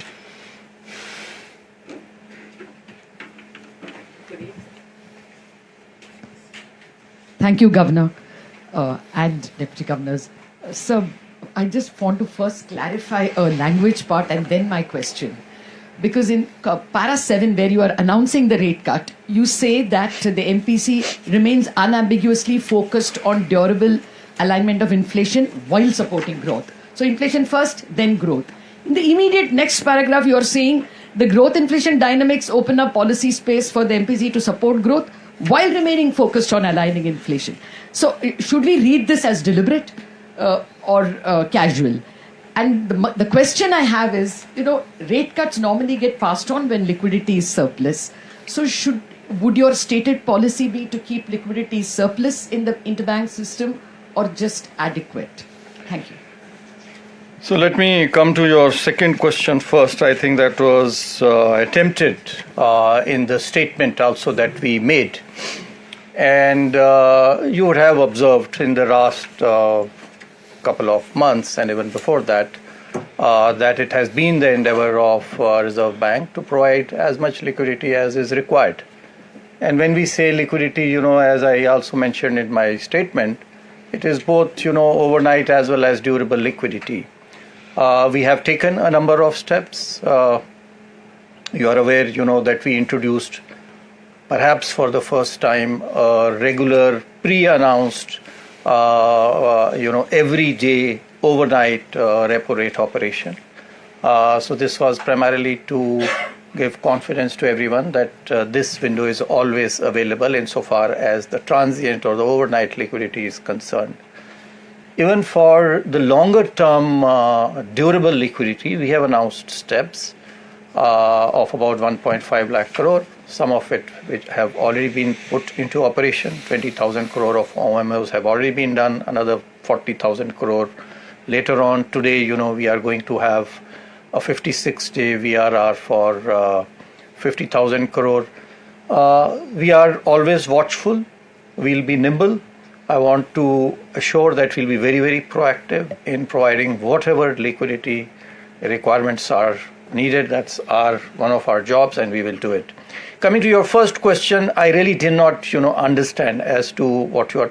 Everything, every statement, every word that is mentioned in the MPC statement, and especially, the resolution, because you were pointing at the resolution, is very, very well crafted, thought out, and deliberate. Thank you, sir. Thank you. Thank you, sir. Next will be Swati from Reuters. Thank you so much, sir. So your growth forecast for next year is at 6.7%. This is yet again at the upper end of the government's range. They've given us a 6.3 to 6.8. And as we saw last year as well, RBI had to lower their projection towards the end. What gives you so much optimism on growth, especially when you're saying that, you remain neutral purely because inflation risks could come up again with the heat waves, etc. So what gives you the optimism on growth, sir? Thank you. See, all the parameters we analyze very regularly, the high frequency indicators that we have, and whether one looks at agriculture with good reservoir levels, and I've made detailed assessments even in my MPC statement. You can go through them as to what are the reasons. Actually, they are all given over there.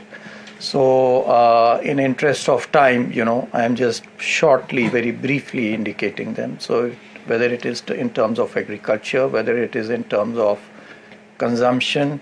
Now you also recently had the Nielsen survey, the consumption numbers over there at 7% plus augur very well, and this is the kind or the range of projections that we too have for personal consumption. And similarly, the manufacturing activity, is also kind of picking up. The PMI levels that we got were very comfortable over there. So all this gives us the optimism that we will have what the numbers we have projected. I also mentioned in my statement that we will continue to improve, our macroeconomic models, our nowcasts and forecasts, so as to be able to give as precise a number as possible. Please bear in mind that these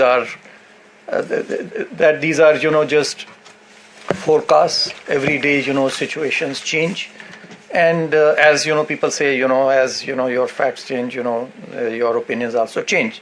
So those it's subject to that. Thank you. Thank you, sir. We'll move to Mr. Manojit from Business Standard. Thank you, Governor. Thank you, Puneetji. Is it fair to say that at this point in time, the priority is growth over inflation? And what could be the real rate at this juncture of growth-inflation dynamics? See, the RBI Act has given us a very, very clear mandate. Our primary objective, see, for some countries, you are aware, it's a dual objective, where very explicit dual objective to have both price stability and growth. In our case, the primary objective, that is not to say, the other objective is not important. The primary objective is inflation, is price stability, keeping in view the growth objective. So we will continuously, focus on that, trying to meet, these objectives. We will try to align the inflation with the target that has been given to us, at the same time supporting growth. At present, as the resolution also says, we felt that time has come that we can be more supportive of growth because inflation is coming down. It is expected to go down. However, it also says that we will maintain a neutral stance so that we are able to proactively respond to the evolving macroeconomic conditions. Thank you. Sir, Thank you. Real rate. What could be the real rate according to you, given the current growth inflation dynamics? The real interest rate. See, today we are at 6.25% and the inflation is 5.2%. That is the CPI inflation. The WPI is lower. So that would give you, a real rate of about, let's say, 1.5% or so. That's what it is at present. Thank you, sir. Moving on, we'll have Mr. Anup from Bloomberg. Sir, coming back to the inflation forecast, inflation target again. We have 2 to 6% inflation band. You have that convenience of that band also. You mentioned that of the flexible inflation targeting, and at the same time, your original target is 4% for the medium term. So, just wondering, will you be comfortable if inflation remains within the 2 to 6% range, or you will want to see inflation durably settling around 4%? Sorry, what did you say your name is?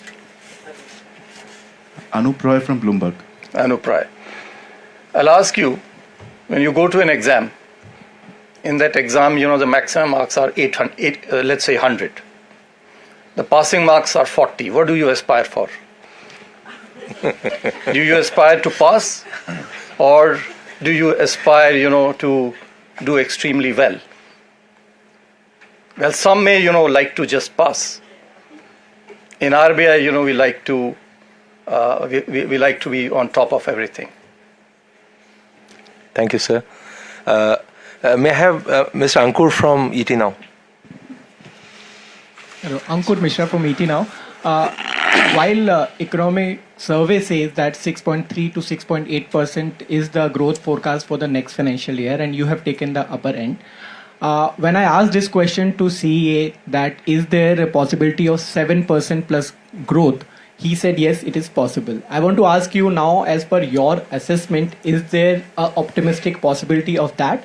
And one more question, sir, regarding the ECL provisioning and project financing norms, you have mentioned in the statement right at the front. But you also said phased implementation. Now, these implementations are as soon as from next month or 1st of April. As per the draft norms, of course, the final norms are yet to come. In project financing norms, it was mentioned that it should be 2% in the current financial year, and then in FY26 and FY27. Similarly, for LCR norms also, 1st April 2025 was the tentative date which was given. I want to understand, where do we stand here? Is there going to be a deferment, or these will be implemented? Thank you. Your first question, whether 7% is achievable.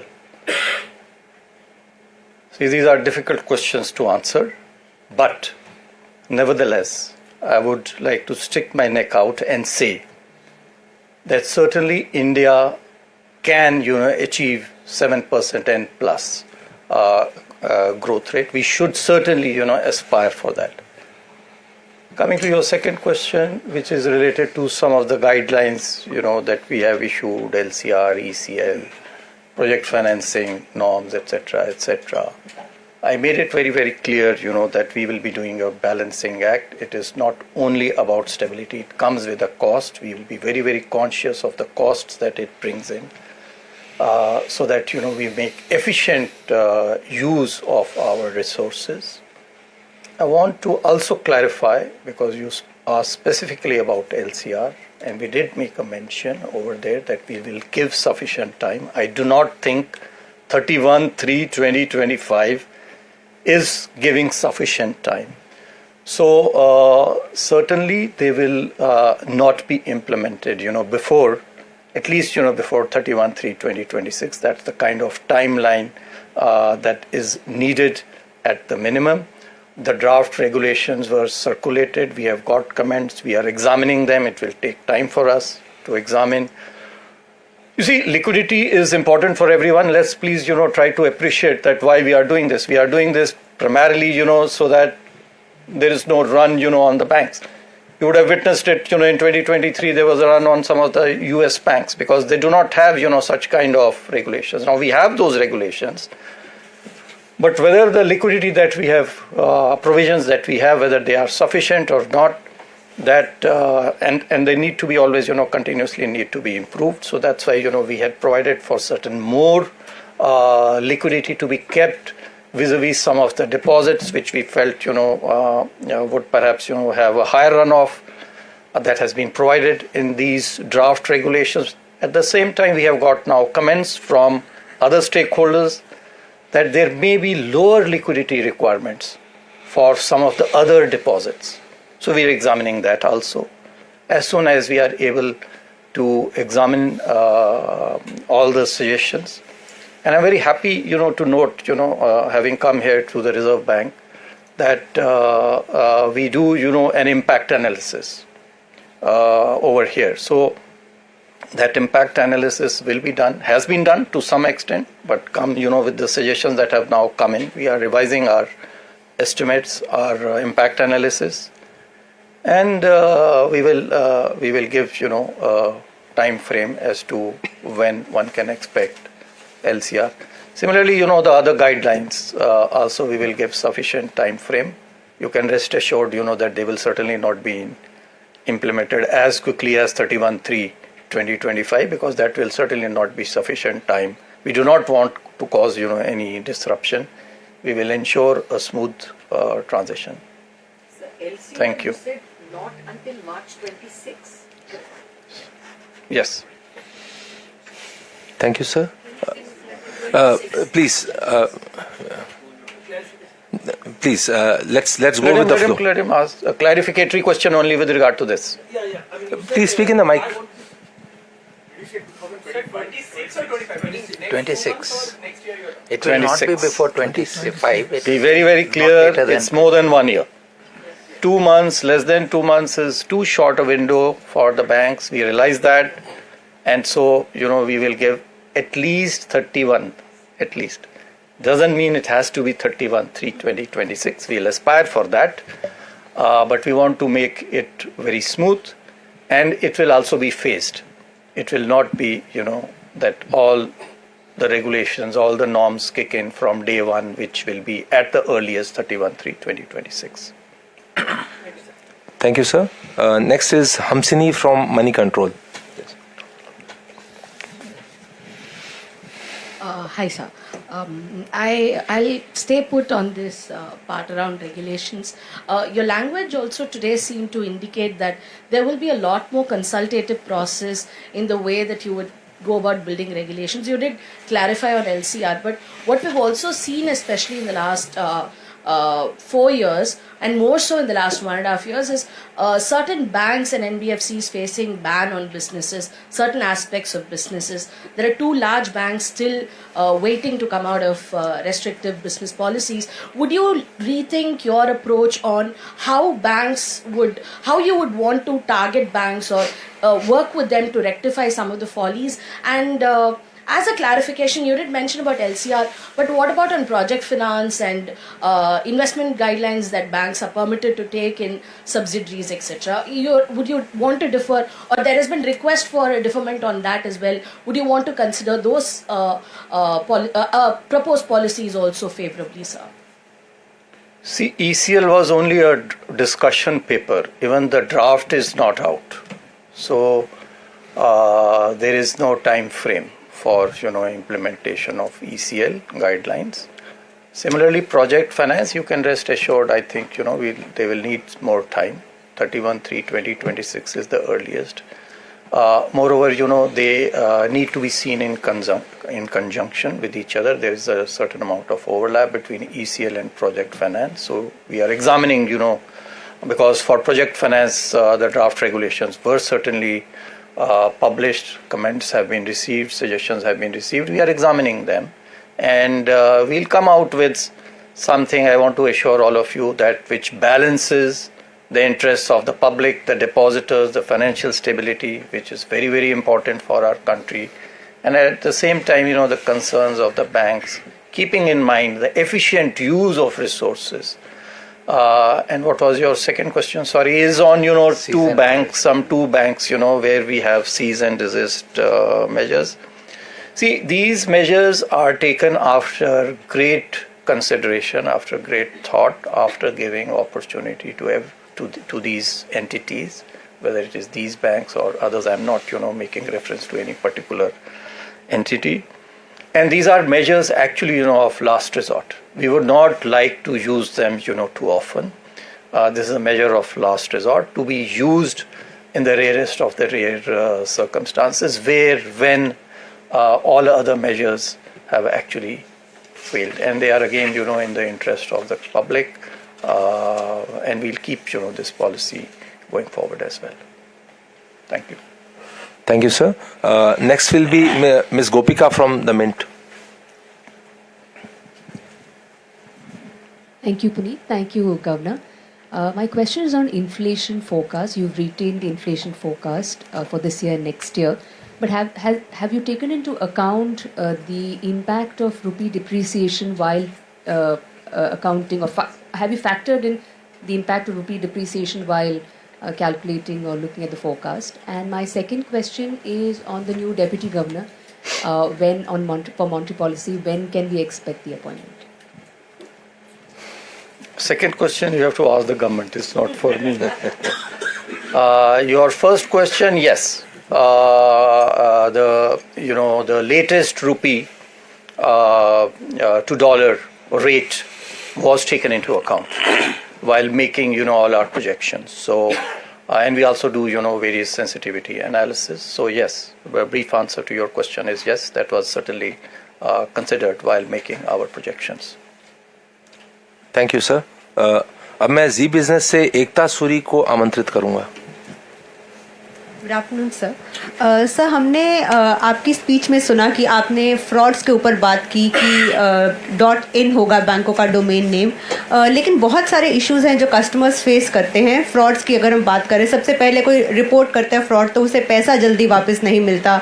दूसरा, pesky calls बहुत ज़्यादा आते हैं normal mobile number से. बहुत बार आपने बोला है कि आप टॉपअप लोन से, होम टॉपअप लोन से, उसे पर्सनल लोन्स की तरह एडवर्टाइज मत करें. अभी भी वो हो रहा है. 1600-140 नंबर्स भी आपने बोला है ट्रांजैक्शंस और मार्केटिंग के लिए होंगे, लेकिन वो भी कोई नहीं सुन रहा. तो ऐसे सिनेरियो में क्या आरबीआई कोई स्ट्रिक्ट एक्शन लेगा बैंकों के ऊपर ताकि ये कस्टमर का बचाव हो इन सब सिनेरियोज में? निश्चित रूप से हमारा पूरा प्रयास रहेगा कि जो भी हमारे ग्राहक हैं, जो जनता है, उनको अधिक से अधिक सुविधाजनक तरीके से बैंकिंग की समस्त सेवाएं उपलब्ध हों. चाहे वो बैंकिंग फ्रॉड से संबंधित हो, जैसा कि आपने कहा, या आपने कहा पेस्की कॉल्स उनको आते हैं, उसमें किस प्रकार से हमें उसमें कार्य करना चाहिए, किस प्रकार से हमें उन्हें हिदायत देनी चाहिए और क्या हमें उसके खिलाफ एक्शन लेना चाहिए, वो निश्चित रूप से इस संदर्भ में लिया जाएगा. और अधिक आपने कई सारी छोटी छोटी चीज़ें पूछी हैं. विस्तृत जानकारी के लिए मैं अनुरोध करूंगा हमारे डीजीज को कि वो आपको इसके बारे में कुछ और, क्योंकि हमने कई कदम इसके बारे में ऑलरेडी लिए हैं, तो संक्षेप में मैं रिक्वेस्ट करूंगा स्वामीनाथन जी को और राजेश्वर राव को कि वो इसके बारे में बताएं. और आप you can speak in. Yeah, thank you, sir. Thank you. I think I'll take the liberty of responding in English. I know you to avoid any ambiguity. Yes. To avoid any ambiguity. Thank you, sir. I think just to supplement on that, yes, you also mentioned about the steps that we have already taken. So as far as the regulated entities are concerned, instructions are already in place to use certain series of 140 or 1600. We also do a lot of awareness campaigns to educate the consumers how to stay away from pesky or fraudulent calls. It is also put in place from a regulation perspective, limiting the liability of customers in unauthorized electronic banking transactions is in place. The provision to give us shadow credit pending full investigation is also kept in place. And adherence to this is also examined when we do the on-site supervision. But oftentimes there are also pesky calls that emanate from unregulated entities and apps and platforms. This is something which only an active collaboration of the government, regulator and the law enforcement we will be able to work on. But this is something which we are conscious of and we will take every possible step to ensure that the consumer's interest is protected. And wherever there has been a loss, it is our endeavor to work towards an early redressal. Sir, I know you've mentioned a lot of things that are already in place, but since banks, even if RBI continuously keeps on saying that you have to do this, banks do not listen. Till the date, banks have advertised home top-up loans as personal loans, saying take the loan, use it for your marriage, use it for travel. Or, when you go for a loan, they insist on taking, you have to take an insurance or a credit card. Mis-selling is on rampant. So on these issues, any supervisory action? See, there are 2-3 issues that you mentioned. Each of them, of course, the framework is certainly in place. Oftentimes, as Governor also mentioned, many of this behavior which is not consistent with the regulations, we resolve through dialogue. A supervisory action which gets publicized is only in the rarest of the rare cases where there are egregious violation or the most outlier behavior. Otherwise, oftentimes, the supervisors engage with the entities on a bilateral basis and ensure that the regulatory guidelines are adhered to. So that shall be our endeavor. You may not get to read them in the media, but wherever there is a non-compliance, on an annual basis and also on an ongoing basis, we deal with the entities, and oftentimes they all are complied with over the course of time. Just to add to DG Swaminathan, the guidelines are already in place regarding top-up loans, what are the end use, etc. If it is given for unauthorized different purposes, it would be taken as an unsecured lending and will have to be dealt with accordingly by the bank. That is one point. As regards this mis-selling and forced insurance, RBI guidelines are already in place regarding this mis-selling issues, and we are also looking at comprehensively reviewing these guidelines. We should be trying to come out with some guidelines shortly on this area also, on the conduct of the banks in various areas. Thank you, sirs. अब मैं अनुराग शाह से आग्रह करूंगा कि वो अपना प्रश्न पूछें. Thank you Puneet sir, thank you governor. Sir, जिस तरह से आरबीआई ने अभी कहा था कि जो बैंकों के द्वारा इंश्योरेंस कंपनियों में निवेश किया जाता है या फिर जो दूसरी सब्सिडरीज में निवेश किया जाता है, उसके निवेश से जुड़ी हुई गाइडलाइन जो है वो आरबीआई की तरफ से कब तक आ जाएगी, और क्या उसमें हम ये भी देख सकते हैं कि जो बड़ी इंश्योरेंस कंपनी है, कोई बैंक के अंदर मेजॉरिटी हिस्सा खरीदने का भी उस तरह का प्रावधान होगा?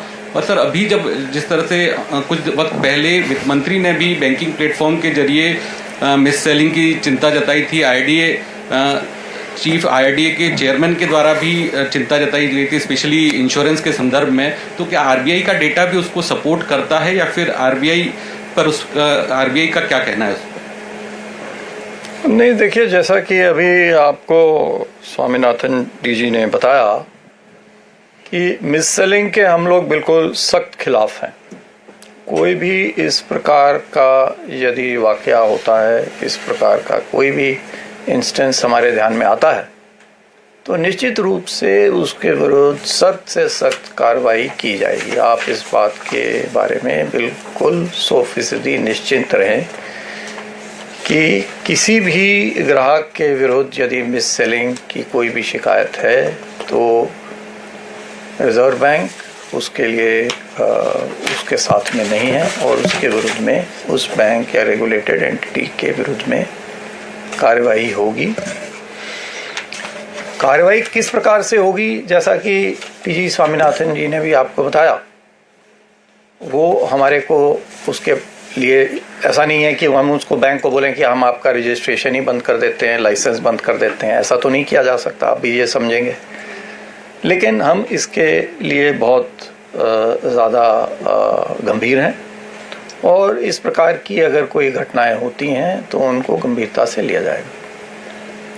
पहला आपका जो प्रश्न था वो था कि किस स्वरूप में जो बैंकिंग कंपनियां हैं और उन्होंने कई सारी अपनी सब्सिडरीज वगैरह बनाई हुई हैं, एनबीएफसीज हैं, इंश्योरेंस कंपनीज हैं, उसके बारे में एक मसौदा जो नियम का है, रेगुलेशंस का, वो हमने प्रकाशित किया है और उसके बारे में कई सारे सुझाव हमारे पास में, टिप्पणियां, सुझाव हमारे पास में आए हुए हैं, उनका हम अध्ययन कर रहे हैं.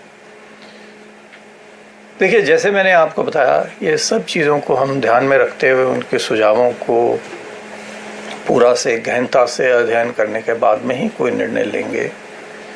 मैं इतना ही इसके ऊपर मैं आपको बताना चाहूँगा कि अगर कोई कंपनी या बैंक एक और सब्सिडरी के मार्फत से वही बिजनेस, वही व्यापार करती है, तो उससे जो है दो प्रकार की हमारे को समस्याएं सामने आती हैं। एक कॉन्फ्लिक्ट ऑफ इंटरेस्ट रहेगा, क्योंकि वो सेम कंपनी है, तो इस कंपनी में व्यापार हो या उसमें हो तो देर एक कॉन्फ्लिक्ट ऑफ इंटरेस्ट है। दूसरा जो इसके अंदर में समस्या है वो ये है कि एक रेगुलेटरी आर्बिट्राज है। बैंक्स एक अलग कानून के ढांचे में कार्य करते हैं, एनबीएफसीज एक अलग कानून के ढांचे में करते हैं, तो उसकी वजह से जो रिस्क्स हैं एनबीएफसीज के वो बैंक्स के ऊपर में न आए, इसके पीछे में ये जो हमने जो मसौदा प्रकाशित किया है उसके पीछे में ये है, ये उसके पीछे में विचार है। ये बात भी हमें ध्यान है कि कई सारी कंपनियां, कई सारे बैंक्स ऑलरेडी इसमें लेगेसी इश्यूज हैं, तो वो ऑलरेडी जो हैं उन्होंने इस प्रकार की कई सारे एनबीएफसीज कंपनियां, सब्सिडरीज स्थापित की हुई हैं। तो उनके बारे में अब हमें क्या करना होगा, क्योंकि हमने ही उनको इस प्रकार की पहले अनुमति दी। तो अब इन सब चीज़ों को सोच करके और विचार करके किस प्रकार से हम आगे इसमें एक सब मिलजुल करके, ताकि लोगों के जो डिपॉजिटर्स हैं उनके भी ध्यान को, हित को ऊपर रखते हुए, और साथ ही साथ जो हमारे अन्य जो हितधारक हैं जिनमें बैंक भी सम्मिलित हैं, बैंक के ओनर्स सम्मिलित हैं, तो उनको सबको ध्यान में रखते हुए ही हम कोई कदम इसके बारे में लेंगे। धन्यवाद सर। अब next will be mister Vishwanath from NDTV profit. Good afternoon, Governor. Thank you so much, Puneet sir. Governor Vishwanath Nair from NDTV Profit. Two things that made sort of a debut in your speech. First was the less restrictive monetary policy, which I think a lot of people expected a rate cut but weren't sure how long this is going to last. So I just want to understand from you, when you say that the MPC feels a less restrictive monetary policy is appropriate in the current juncture, is it limited to this policy, or are we talking about the next few quarters? And the others, the second part which made a debut, and that's in continuation with these regulatory moves, is the cost of regulation, which I've never heard the RBI talk about. At least the RBI always talks about the need for regulation, not so much the cost for regulation. Yes. I just wanted to understand from you, so far a lot of my colleagues here have written about how the RBI is a no-nonsense regulator, you know, sort of an iron fist type of regulator. Are we changing that face at all? No, I can't talk, about the past. It will not be correct on my part, to sit on judgment. But I would certainly say that RBI as an institution has been able to, over the years, carry out the mandate that has been given to it. And I would also like to say that I do think that the cost of regulation may not have heard of it is a different thing. But I think back, consciously or unconsciously, I think consciously, this would certainly have been a factor in determining what, they are going to do. You may not have heard it, that's a different thing. So I can't say about that. But what one can see, having been outside the RBI and having interacted with the RBI, been on board of the RBI, is that certainly, all these factors are certainly, considered while making any regulation. So it's not only, about financial stability, it is also, about the cost at which, these things come in. I only made it very, very clear so that everyone is, assured about that. So this is one. And second, you said, whether this is policy only for this. Well, obviously, when we are keeping a neutral stance, and as was mentioned, the rationale for that is the tremendous uncertainties, that we are facing today, that does not call us, to change our stance. So our stance remains neutral. This less restrictive policy is only, for this particular MPC meeting and not, going forward. This stance continues to be neutral. Thank you. Thank you, sir. Next, we'll have Mr. Chris from FT. Hi there, thank you very much. I was wondering how concerned you are about the recent pressure on the rupee going forwards, and are you also worried about imported inflation? Well, the rupee is the rate, that the rupee settles at is a function, of the demand and supply, number one. Number two, I would also like to say, that we should really, not be looking at, but that's, perhaps our job, and so we do it. We should not really be looking at, a day-to-day kind of a volatility. It is, more the long-term rate, that we should be looking at. And when I say this, I say this, not only for the rupee, but also for other asset classes, whether it is the Sensex or the Nifty, or whether, it is the gold prices or the asset prices. Day-to-day movements may not be, all that, important. As I mentioned, this was certainly factored in while deciding on the rate cut and the stance that we are maintaining. It was certainly factored in. That's one thing I would like to say. And the second thing is, of course, as you are aware, that a higher or a lower, or depreciated rupee certainly, puts pressure on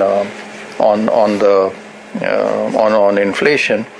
But at the same time, global uncertainties are also, I think a higher worry, for us would be the global uncertainties as to how, that pans out. So global uncertainties